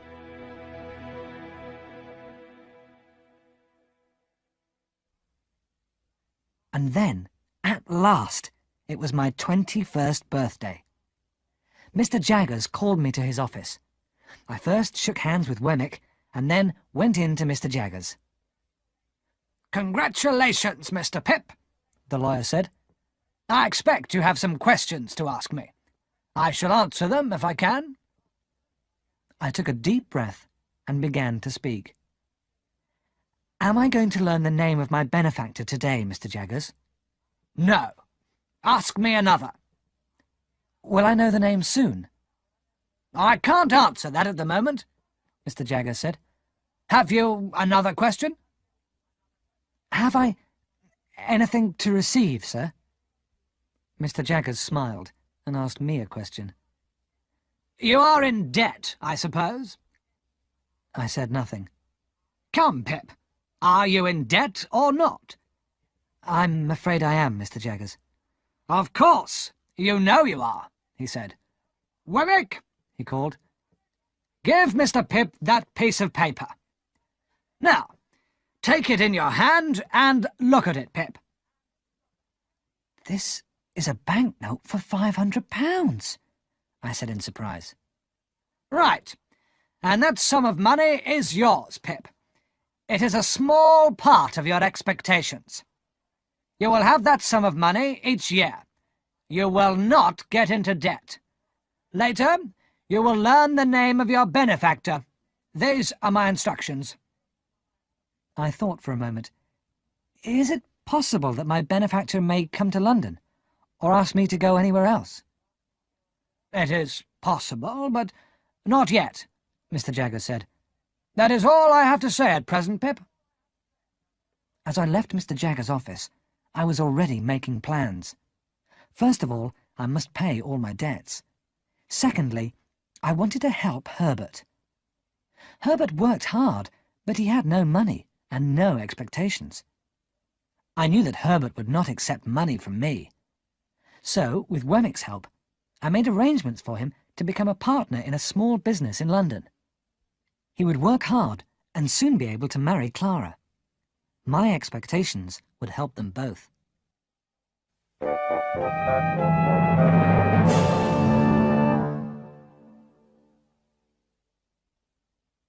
Soon after my birthday, I received a short note from Estella. It is time for me to visit Miss Havisham. She tells me you must take me to Satis house. The day after tomorrow, if you please. Estella. Everything at Satis house was the same. We sat together by the fire in the big room. Miss Havisham looked at Estella, proud of her beauty. Estella told Miss Havisham about all her admirers. Miss Havisham asked many questions and listened to Estella's answers with a cruel smile. As Estella was speaking, Miss Havisham held her arm tightly. But after a time, Estella moved away impatiently. "Are you tired of me, you ungrateful girl?" Miss Havisham cried. "Do you have a heart of stone?" "I am what you have made me," Estella answered, with a proud, hard look. "You have looked after me. I owe you everything. What do you want from me now?" "Love," Miss Havisham answered sadly. Estella laughed. "You adopted me. You became my mother," Estella said. "All that I am, all that I have, is yours. But I cannot give you what you never gave me, love." "I gave her love, didn't I?" Miss Havisham cried, looking at me. "I gave her all the love I had. Strong, burning love. You know I'm telling the truth." "Your love was not true love," Estella answered coldly. "Your plan has always been clear. You wanted revenge for the love you lost. I have learnt your lessons well. I have always followed your teaching." "So proud, so hard," Miss Havisham said, crying softly. "Who taught me to be proud? Who praised me when I was hard?" Estella replied. "But not proud and hard to me. You cannot be proud and hard to me, Estella," Miss Havisham cried, holding out her arms to the beautiful girl. Estella looked at Miss Havisham coldly. "I have never forgotten the wrong done to you. I have behaved as you wanted me to behave," Estella said. "I am what you have made me. That is all." Miss Havisham sank down on the floor, crying bitterly. Her long white hair spread out around her. "But I wanted you to love me. Love me," she cried. Estella, tall and straight, stared at the fire. After a time, we helped Miss Havisham to her feet. When I left, the two women were sitting side by side, silent in that terrible, decaying room. In London, Estella had many admirers. Everywhere Estella went, to the theatre, to balls, to dinners, men fell in love with her. To my horror, Bentley Drummle was one of Estella's admirers. He was very rich, and I thought that Estella made him believe that she liked him. One night, at a ball, Drummle had been paying more attention to Estella than usual. "Why do you let him near you, Estella?" I asked. "Drummle is stupid and bad-tempered. All he has is money and his important family name. But you give him looks and smiles that you never give to me." Estella answered angrily. "Do you want me to treat you like the others?" she asked. "Do you want me to deceive and entrap you?" "Do you deceive and entrap Drummle, then, Estella?" "Yes, him and many others. All of them but you, Pip. Will you never be warned?" "About what?" "Don't fall in love with me. It will bring you nothing but sorrow."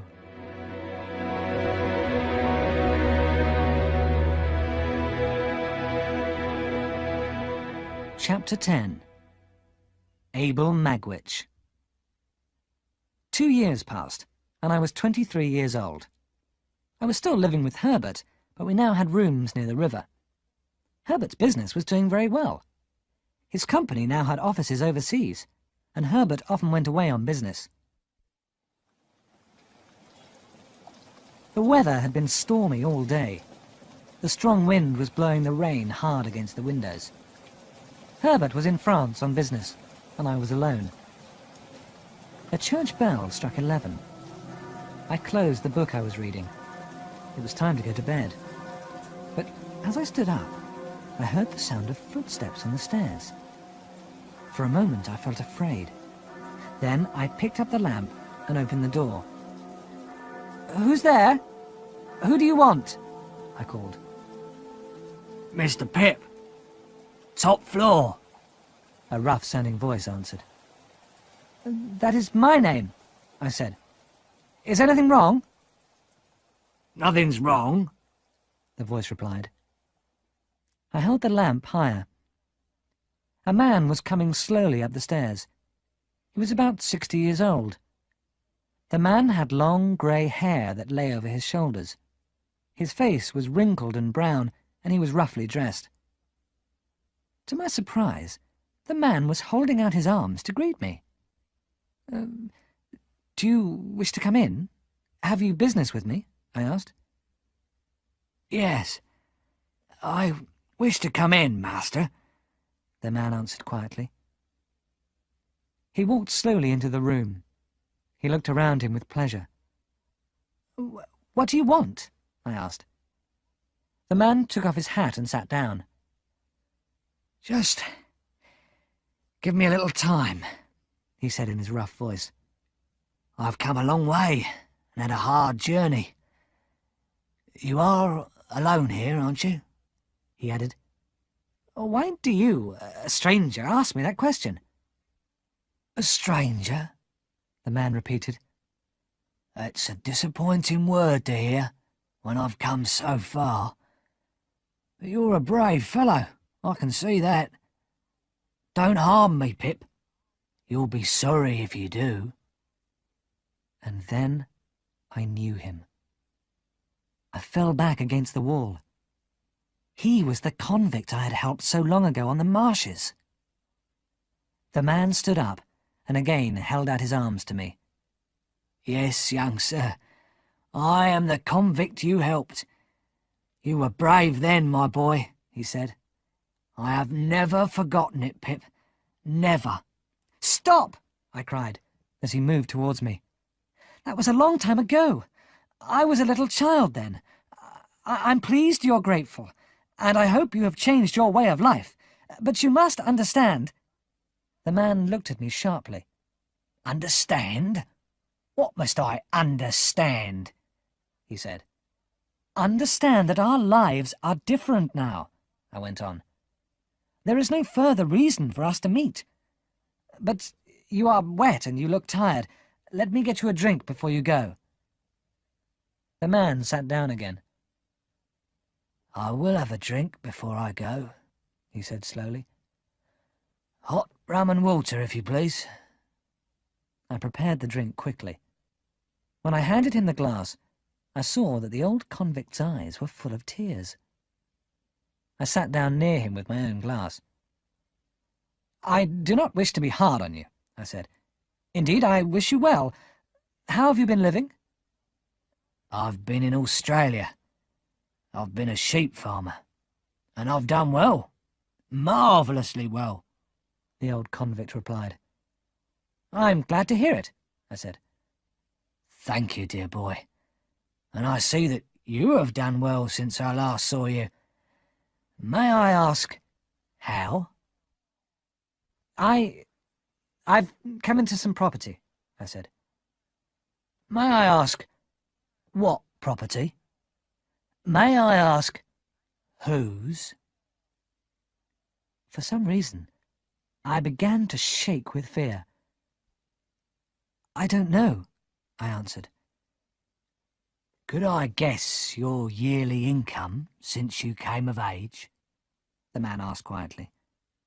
Would it be £500? My heart was beating wildly now. I stood up and held tightly to the back of my chair. I stared at the man in terror. I suppose you had a guardian? A lawyer, maybe, the convict went on. Did his name begin with J? I could not speak. I felt faint, and the room began to move around me. "Do you want to know how I found you?" the convict went on. "Well, that lawyer has a clerk called Wemmick. He sent me your address." I could not breathe. I gave a cry and almost fell to the ground. The old convict caught hold of me and placed me gently on a chair. "Yes, Pip, dear boy," he said. "It's me what's made a gentleman of you. I swore that I would make you a gentleman, and I have. Every guinea I've made has been for you. I've lived a poor life, so that you could live well. Yes, Pip, that starving convict you met on the marshes has made you a gentleman. I've sent money all these years for you to spend. And now I've come to see the gentleman I've made. Look at your clothes," he went on. "A gentleman's clothes. And these are your books," he added, looking around the room. "Hundreds and hundreds of books. You shall read them to me, dear boy, for I've had no education. But it's me what's had you educated. I'm proud of you, Pip, dear boy, proud." And he took my cold hands and put them to his lips. I felt very ill. I could not speak. "Don't try to talk, Pip," the old convict went on. "You weren't prepared for this, I see. Didn't you ever think it could be me?" "Never. No, never," I whispered. "Well, it was me, and no one knew about it but Mr. Jaggers." The old man smiled. "How good-looking you've grown, my boy," he said. "You're in love with a beautiful girl, I'm sure. She shall be yours, if money can help you." Estella. Oh, Estella, I thought. "Yes, you've grown to be a fine gentleman, Pip," the convict said. "I promised myself I would see you one day, and now I have. It wasn't safe to come, but I came." "Not safe? What do you mean?" I asked in surprise. "I was transported for life," he answered quietly. "If you're sent as a convict to Australia, it's death to return. If I'm caught, I shall be hanged. Hanged by the neck until I'm dead." I held my head in my hands. This wretched man was my benefactor. By coming to see me, he had ruined all my dreams. And he had put his own life in danger too.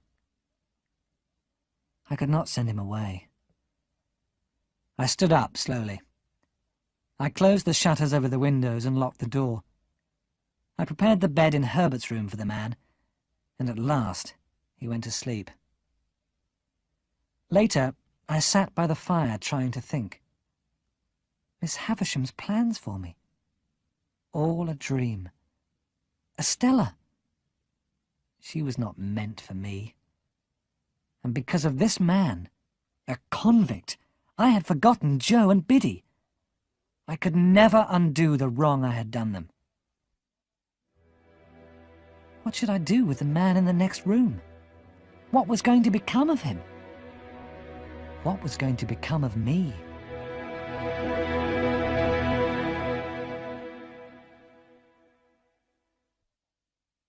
At last, I fell asleep by the fire.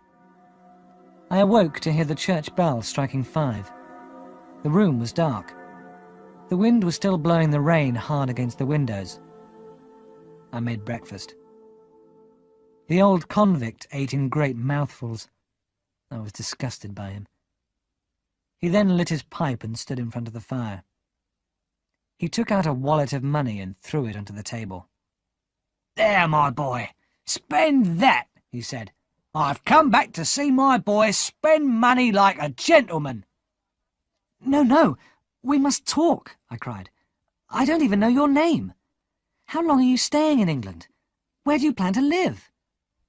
"My name is Magwitch, Abel Magwitch," he said. And I'm staying in England forever, though it's death by hanging if I'm caught. I decided that I had to speak to Mr. Jaggers. Leaving Magwitch alone, I locked the door of my rooms and hurried to the lawyer's office. When he saw me, Mr. Jaggers held up his hand. "Don't tell me anything. I don't want to know," he said quickly. "I must know one thing, Mr. Jaggers," I said. "I have been told something about my benefactor. Is it true?"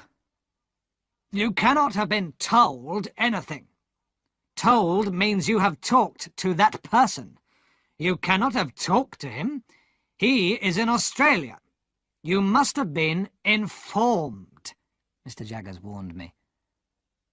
I understood then that Mr. Jaggers knew Abel Magwitch was in England, and he knew that his client was in danger.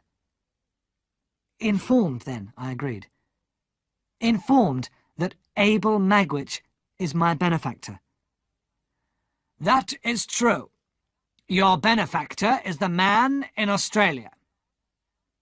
"But I thought that Miss Havisham—" I began. "You have misunderstood. Miss Havisham was never your benefactor. Your benefactor is far away, but he has plenty of money for you. You will have it soon." I did not want the money now. I knew that Estella would never be mine. I left Mr. Jaggers' office without another word. On my way home, I bought some new clothes for Abel Magwitch. But when I had cut his hair and he was dressed in the new clothes, he still looked like a convict. A murderer, perhaps. The more I saw the man, the more I feared and hated him. Herbert returned from France that afternoon. When I heard his step on the stairs, I opened the door quickly. "Hello, Pip," Herbert said cheerfully. Then he added, "How pale you look. What's the matter?" Then he saw Magwitch. "Who is this?" he asked in surprise. "Herbert, my dear friend," I said, shutting and locking the door behind him. "Something very strange has happened."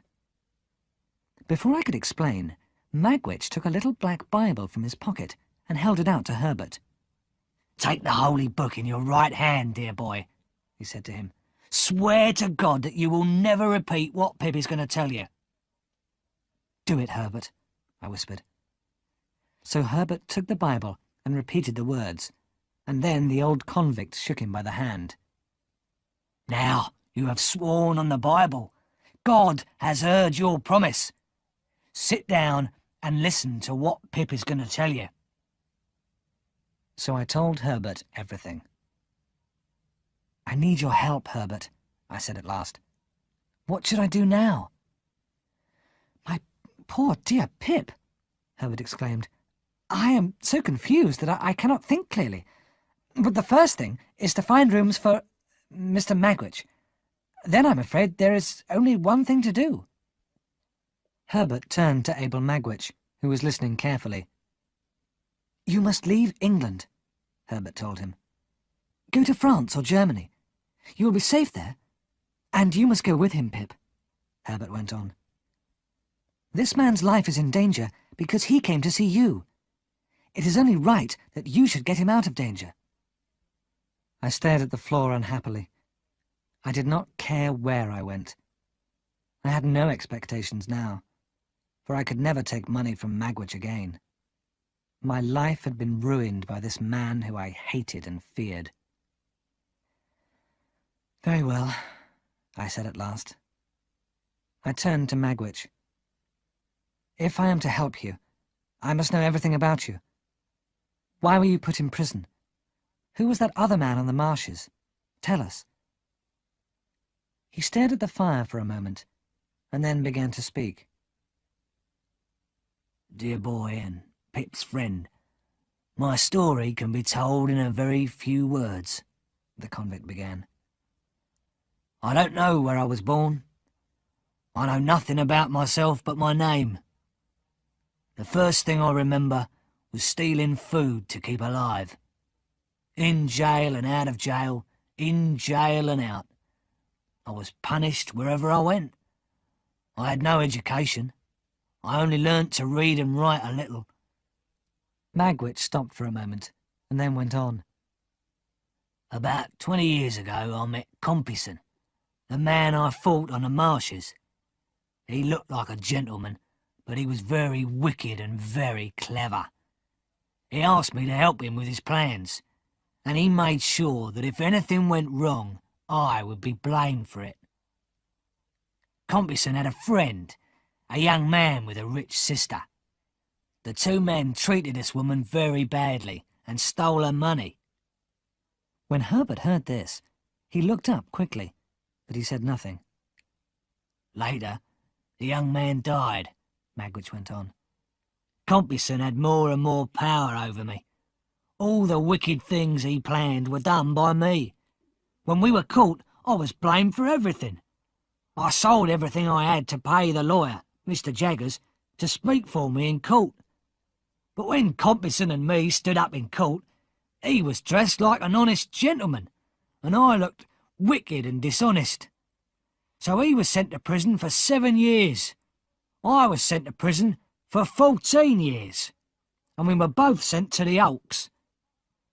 One day, I had a fight with Compeyson and cut his face. I escaped from the hulks onto the marshes. That's where you helped me, dear boy. When I found out that Compeyson had escaped too, I caught him and waited for the soldiers to come. So, instead of escaping, I was transported to Australia for life. And Compeyson? I asked quietly. Where is he now? Oh, I never heard of him again. He may be alive or dead, I don't know. But if he finds me here, it's death for me, or him. The old convict said no more, but smoked his pipe and stared at the fire. Herbert passed a piece of paper to me. On it, he had written these words. Miss Havisham's brother was the young man. Compeyson was the man who was going to marry her.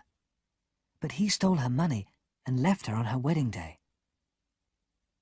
I looked at Herbert, but said nothing. I was trying to think. If Compeyson was alive, he might find out that Magwitch had returned.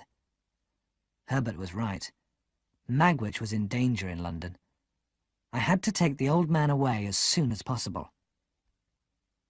That same day, we found a cheap room for him to stay in. Some days later, Herbert took Magwitch to the house where Clara lived with her father. The house was at Old Millbank, a quiet place near the river. Magwitch could live there on the top floor. As soon as possible, we would get him out of England. We told Wemmick of our plan. He promised to warn us if anyone asked about Magwitch. Every time I went out, I thought that someone was following me. Was Compeyson alive and in London? Had he seen his old enemy? Did Compeyson know about me and Abel Magwitch?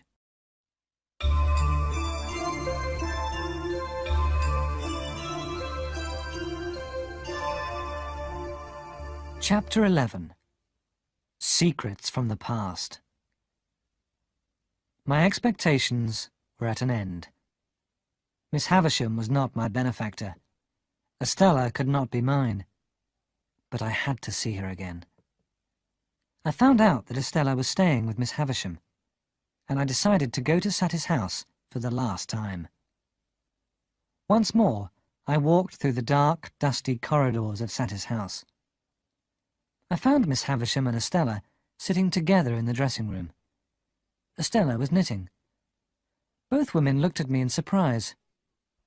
"Why are you here, Pip?" Miss Havisham asked. "I have something that I must say to you, Miss Havisham," I replied. "I have found out who my benefactor is, and I am very unhappy. I thought it was you. You knew that I thought this, but you did not tell me my mistake. Was that kind, Miss Havisham?" "Kind? Do you expect me to be kind, Pip?" Miss Havisham answered, hitting her stick on the floor angrily. "I expect nothing from you, Miss Havisham," I said quietly. "I have come because I need your help. but not for myself.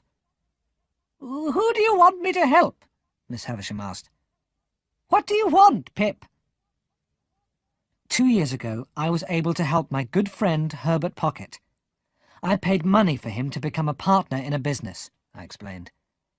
He does not know who did this. Now I need more money to complete my plans for him. I cannot take money from my benefactor. Can you help me? At first, Miss Havisham said nothing. Then she spoke. Have you anything else to say, Pip? She asked. I looked at Estella. She went on knitting and did not raise her head. Estella, I said, you know I love you. I have always thought that Miss Havisham wanted us to marry. I know now that this is not true, but I must tell you that I love you and always will. Love is a word I do not understand, Estella answered. I tried to warn you, Pip, but you didn't listen. I am going to be married, but not to you. Then who? I began. Bentley Drummle, Estella said quietly. Estella, that can't be true, I cried. He is stupid and cruel. You will never be happy with him. Do you think he will be happy with me? Estella said, with a cold smile. I know nothing of happiness or love. You will soon forget me, Pip. You are part of my life, part of every breath I take, I whispered. I shall never forget you, Estella. Never. God bless you and forgive you. I kissed her hand. I do not remember leaving the room. I was in despair. Without waiting for the coach, I set off to walk the long road to London. It was after midnight when I reached home. I climbed the stairs to our rooms, desperate and exhausted. Fixed to the door was a piece of paper. Don't stay here tonight. Go to Old Millbank at 8 tomorrow night. Burn this note. The message was in Wemmick's writing. I stayed at an inn and waited for the hours to pass. At 8 o'clock that night, I was outside the house at Old Millbank. I knocked at the door and Herbert opened it. He took me inside and spoke quietly. He is safe now, Herbert said, but there is danger. Wemmick found out and warned us. Come upstairs and see Magwitch. Abel Magwitch was sitting quietly by the window of his room. He was looking at the river below him. His face looked old and gentle now. I'm pleased to see you, dear boy, he said. Compeyson is in London, looking for me. Compeyson found out that I had come to see you. But Herbert thinks I'm safe here, and Jaggers knows everything. This is a good place to be for another reason, Herbert told me. When you and Magwitch are ready to leave, we can row him down the river ourselves. You can get on board a ship at the mouth of the river. Compeyson would not expect you to escape like this. You will soon be far away. When do we go? I asked quickly. Soon, Pip, Herbert said. First, we'll buy a boat and row up and down the river every day. People will get used to seeing us. They will think we enjoy rowing on the river. Meanwhile, I will come here as usual. When I visit Clara, I can see Magwitch. You must not come here, Pip. Compeyson wants you to lead him to Magwitch. We followed Herbert's plan. Herbert and I rowed on the river nearly every day. No stranger went near Old Millbank, but I was unhappy. I spent many hours walking the streets alone. One evening, I met Mr. Jaggers. Come and dine with me, Pip, the lawyer said. I have something for you. When we were sitting in Mr. Jaggers' house, he gave me a note from Miss Havisham. She wanted to see me on business. I decided to go to Sattie's house the next day. Well, Pip, Mr. Jaggers said as we sat down to eat, I hear that Estella is married. She is Mrs. Bentley Drummle now. There will be only one master in that marriage. Mrs. Bentley Drummle. As Mr. Jaggers was speaking, Molly, his housekeeper, placed our food on the table. As she stood behind her master, Molly moved her hands nervously. She moved her hands as though she was knitting. I looked at the woman's dark eyes, her long dark hair and her moving fingers. Where had I seen hair and movements like that before? I remembered the last time I had seen Estella, and a strange idea came into my mind. I grew pale, and my heart began to beat very fast. I did not speak, but Mr. Jaggers saw me looking at Molly. When Molly left the room, he slowly nodded his head. I had not asked the question, but he had answered it. It was true. Molly was Estella's mother, and only Mr. Jaggers and I knew the truth. The next day, I went to Saty's house. Miss Havisham was in the big room with the long table. She was sitting in a chair by the fire. She agreed to help Herbert. When we had finished our business, she looked at me sadly. "Are you very unhappy, Pip?" she asked. "Yes, Miss Havisham, I am. There are many things making me unhappy. You know about one of them." Suddenly, Miss Havisham fell down on her knees. "Oh, what have I done? What have I done?" she cried. "Estella is married. Do you know that?" "Yes." "Then forgive me, Pip. Forgive me for making you unhappy." "I forgive you, Miss Havisham," I answered. "I am to blame for my unhappiness too. But Estella is also unhappy. You should ask her for forgiveness. You have made her what she is." Yes, I know it," Miss Havisham cried. "I adopted her when she was a little child. I was unhappy and wanted revenge. I took away love from her heart and put ice in its place. If you knew my story, you would understand." "Miss Havisham, I do know your story," I answered. "I know why you adopted Estella and taught her to be cruel. I do not hate you, Miss Havisham. I am sorry for you." I helped Miss Havisham back into her chair by the fire. Then I left the room quietly. I went downstairs and walked up and down in the garden. A feeling of great sadness filled my heart as I stood in that unhappy place. I knew I would never return to Saty's house. I ran upstairs quickly to see Miss Havisham for the last time. She was sitting quietly by the fire and did not move. As I turned to go, a great flame sprang up suddenly from the fire. The flame leapt onto Miss Havisham's old, torn clothes. As I stood there, she ran towards me, crying out in terror. Her torn clothes were burning fiercely. I pulled off my heavy coat and threw it over the screaming woman, pushing her down. Then I dragged the cloth from the table to cover her. The remains of the ruined wedding feast crashed down.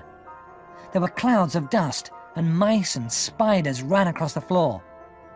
Miss Havisham screamed and screamed with pain. Hearing Miss Havisham's cries, the servants rushed in. We laid Miss Havisham on the table and covered her gently. She was badly burned and could not be moved. Over and over again, she repeated the same words. "What have I done? What have I done? Forgive me. Oh, forgive me." A servant went to fetch a doctor, but he could not help her. Miss Havisham lay there for several hours.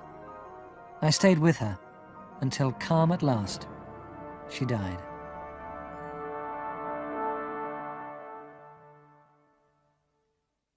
My hands and arms had been badly burned. Herbert came to Saty's house, and he took me back to London. There he looked after me. He was kind and gentle. At first, my mind was confused, but with Herbert's help, I slowly grew stronger. My first thoughts were for Magwitch. "He is safe," Herbert told me, "but as soon as you are well, we must help him to escape." "I like him better now," Herbert went on. "We have talked together many times. Did you know he once had a wife, Pip? Magwitch's wife was a wild young woman and very jealous. She thought another woman wanted to steal her husband, so she fought the woman, and the woman died. Magwitch's wife was put on trial for murder." "Murder?" I repeated in horror. "Yes, murder. She was put on trial, but Mr. Jaggers was her lawyer. He spoke for her in court, and she was acquitted. Magwitch and this woman had a child, a little girl," Herbert went on. "Magwitch loved the child very much, but after the trial the woman and the child disappeared. Magwitch never saw them again." "Herbert," I said slowly, "how long ago did these things happen?" "About 20 years ago," Herbert answered. 3 or 4 years before Magwitch saw you in the churchyard. You reminded him of the child he had lost." I sat up slowly. "Herbert," I said, "I have something to tell you. I am sure it is the truth. The man we are hiding, Abel Magwitch, the returned convict, is Estella's father."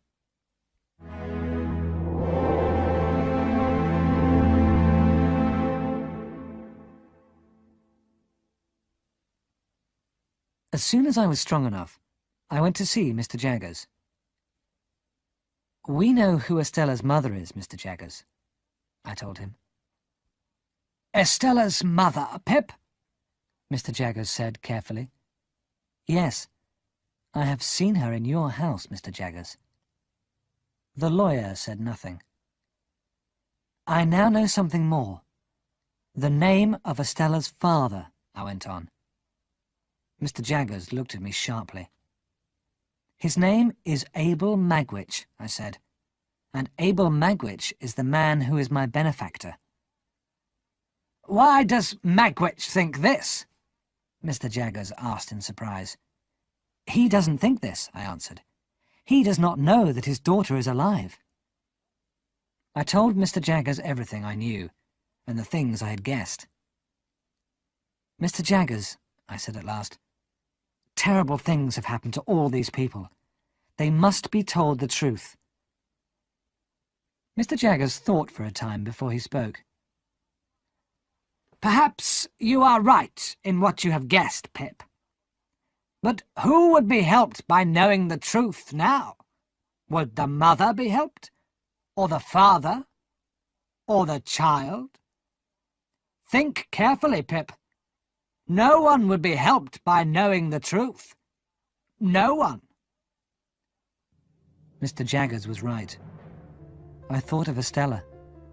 She had married a rich man from a proud family, but she was the daughter of a convict. The truth would destroy her. She must never know it.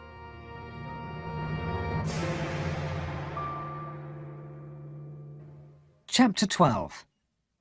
Escape. It was now March. My burnt hands and arms had healed. Herbert and I decided it was time for Magwitch to leave England. I liked the old convict very much now, though I refused to accept his money. I had to help him. I had to get him to a safe place. We found that a ship was leaving London for Hamburg in a few days' time. The big paddle steamer would come down the Thames at high tide. Our plan was to row down the river towards the sea. Magwitch would be dressed as a river pilot. He would carry a black bag and wear a thick cloak.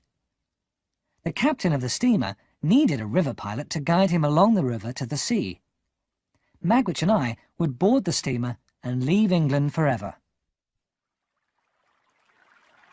The day came for us to leave. In the evening, Herbert and I left our rooms and rowed down the river to Old Millbank. Magwitch was waiting for us. He got into the boat and sat down. "Dear boy, faithful dear boy, thank you, thank you," he said quietly. His voice was more gentle now. He was peaceful and quiet. For the first time in his life, people had cared for him and spoken to him kindly, and so he was no longer the wild and terrible man I had first met. "If all goes well, you will be a free man in a few hours," I told him. "Well, I hope so, dear boy. The water is moving quietly and there seems to be no danger," he said. "But we don't know what will happen today or in the future." We rowed all night. Sometimes Herbert rowed, sometimes I rowed. We stopped from time to time to rest and eat. We listened for the sound of another boat, but we heard nothing. No one was following us. By the time it was light, we were a long way down the river. We moored by the bank and waited for the great paddle steamer to pass. When we saw the smoke of the steamer, we started rowing again. We rowed strongly towards the middle of the river. Then, to my horror, I saw another boat moored ahead of us. When we had passed, it moved quietly out from the bank to follow us. It was a larger and faster boat than ours. 2 men were rowing together. There were 4 men in the boat. 3 of the men were wearing uniforms. They were customs men. The 4th man sat in the back of the boat with his face covered. The big steamer was nearer now. The shadow of the huge ship fell upon our small rowing boat. The steamer came nearer and nearer, and its great paddles turned in the water with a terrible noise. Suddenly, the customs boat leapt ahead of us. "You have a convict from Australia there," A man shouted. "His name is Abel Magwitch. I am here to arrest that man. Stop and give him to us." The great steamer came nearer and nearer.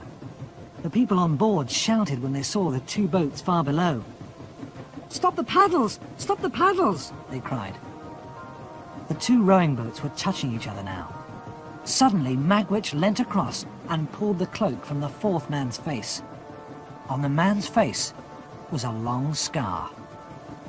"Compeyson, I knew it was you!" Magwitch cried. As he grabbed the man, there was another shout from the steamer. The boats turned round and round in the rough water. The paddles of the steamer were now above our heads. Our boat overturned. The water roared in my ears. I was turned over and over by the crashing water from those terrible paddles. A moment later, I was pulled roughly into the other boat. Herbert was there too, but our boat had gone. And where were Magwitch and Compeyson? The paddle steamer had moved on now, and the customs men were looking down into the water. Then I saw Magwitch. He was swimming, but his heavy clothes were pulling him under the water. The customs men grabbed him and pulled him into the customs boat. Chains were put on his wrists and ankles. Magwitch had been badly injured by the turning paddles.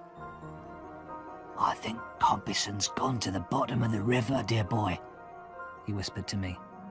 "I had him in my arms, then he fought free, and the paddles hit him." The customs men soon stopped looking for Compeyson. As we were rowed back to London in the customs boat, I held the old convict's hand in mine. This rough, hard man had remembered my kindness to him long ago. He had treated me better than I had treated Joe. "Dear boy," Magwitch whispered, "use my money when I've gone. One thing I ask. Come to the court and see me for the last time. They will hang me now." "I will stay with you until the end," I said. "I will be as faithful to you as you have been to me." There was no hope for a returned convict. Magwitch was tried and sentenced to death by hanging. But he was very ill. His injuries were very bad. He was taken from the court to the prison hospital. I sat with him every day. Every day Magwitch grew weaker. One day, when I visited him, I felt that his death was near. He was pale and very weak. "Dear boy, God bless you," he whispered as I sat down by the bed. You never left me, even when there was danger. You stayed near me when the dark clouds gathered. This has been the best part of my life. His breathing was very bad now. He lay back on the bed and closed his eyes. I held his hand in mine. "Dear Magwitch, I have something to tell you," I said quietly. "Can you understand what I say?" The old convict held my hand tightly. "You had a child once, who you loved and lost," I said slowly. "She lived and found rich friends. She is a lady now, and very beautiful. And I love her." With the last of his strength, Abel Magwitch raised my hand to his lips. He opened his eyes and looked at me. Then he smiled, and his eyes closed again, forever.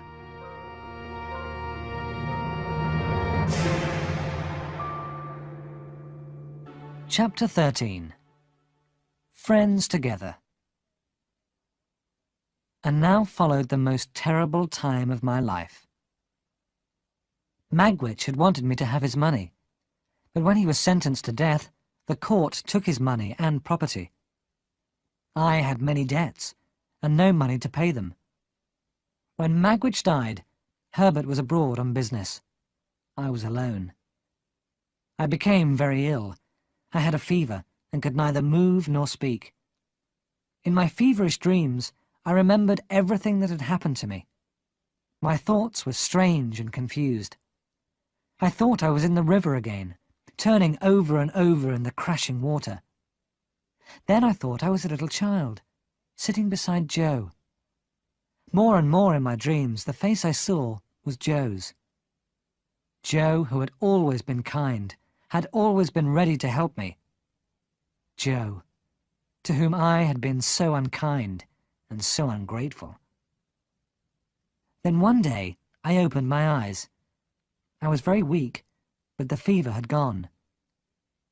And there was Joe, sitting quietly by the window, smoking his pipe and smiling at me. "Is that really you, Joe?" I said.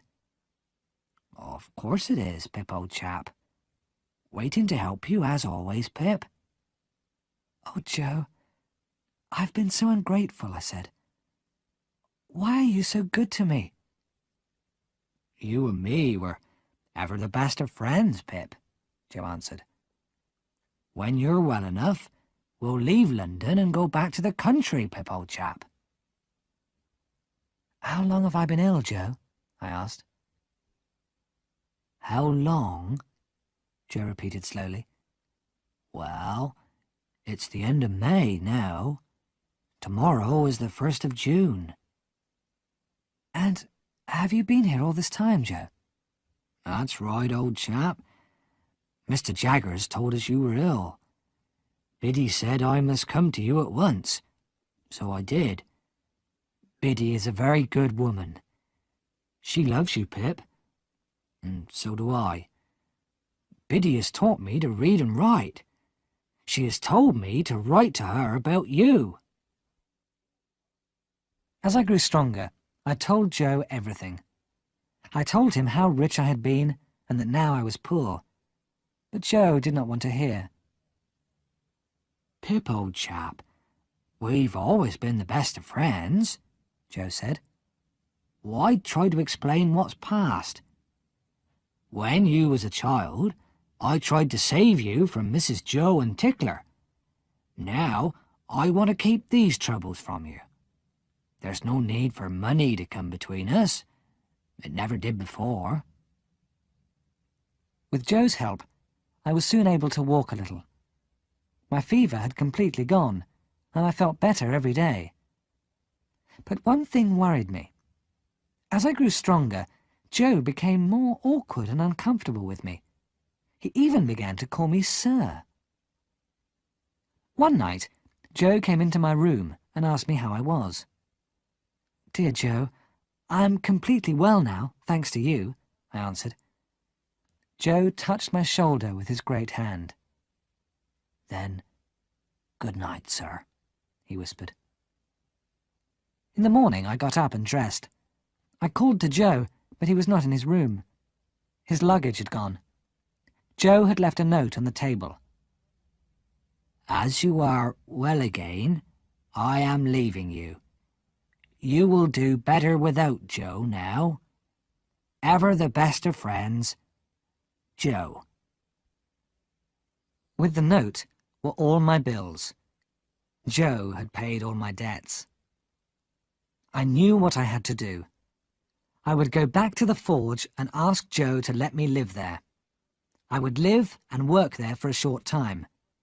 Then I would go overseas and work for Herbert. Later on, I would marry Biddy and live with her as a poor man.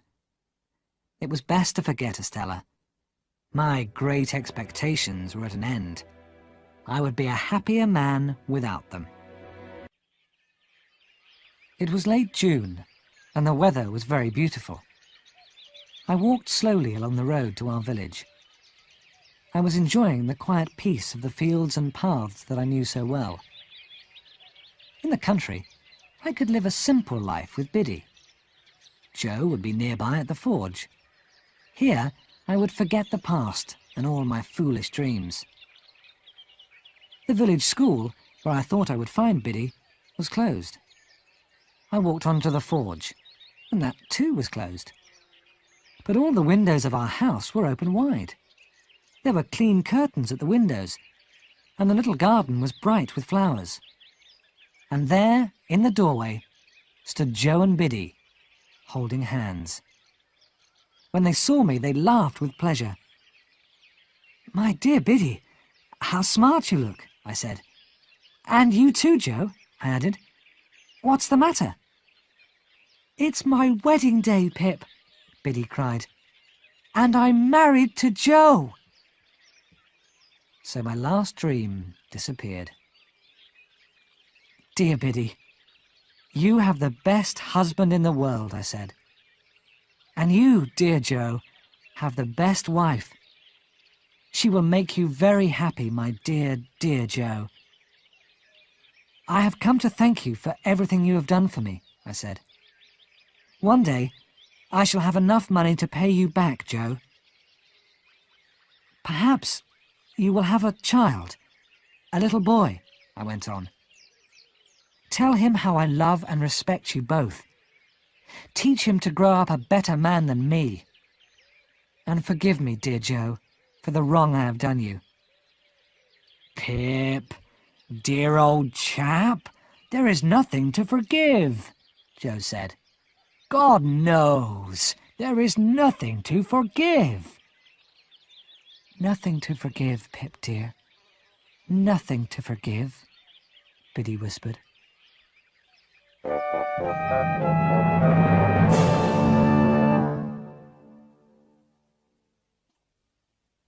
A month later, I left England and went to Egypt. I worked there as a clerk for Herbert. He and his partner were doing well, and after a few years, I became a partner too. Herbert married Clara, and I paid back my debt to Joe. I worked in Egypt for 11 long years. I did not return to England in all that time.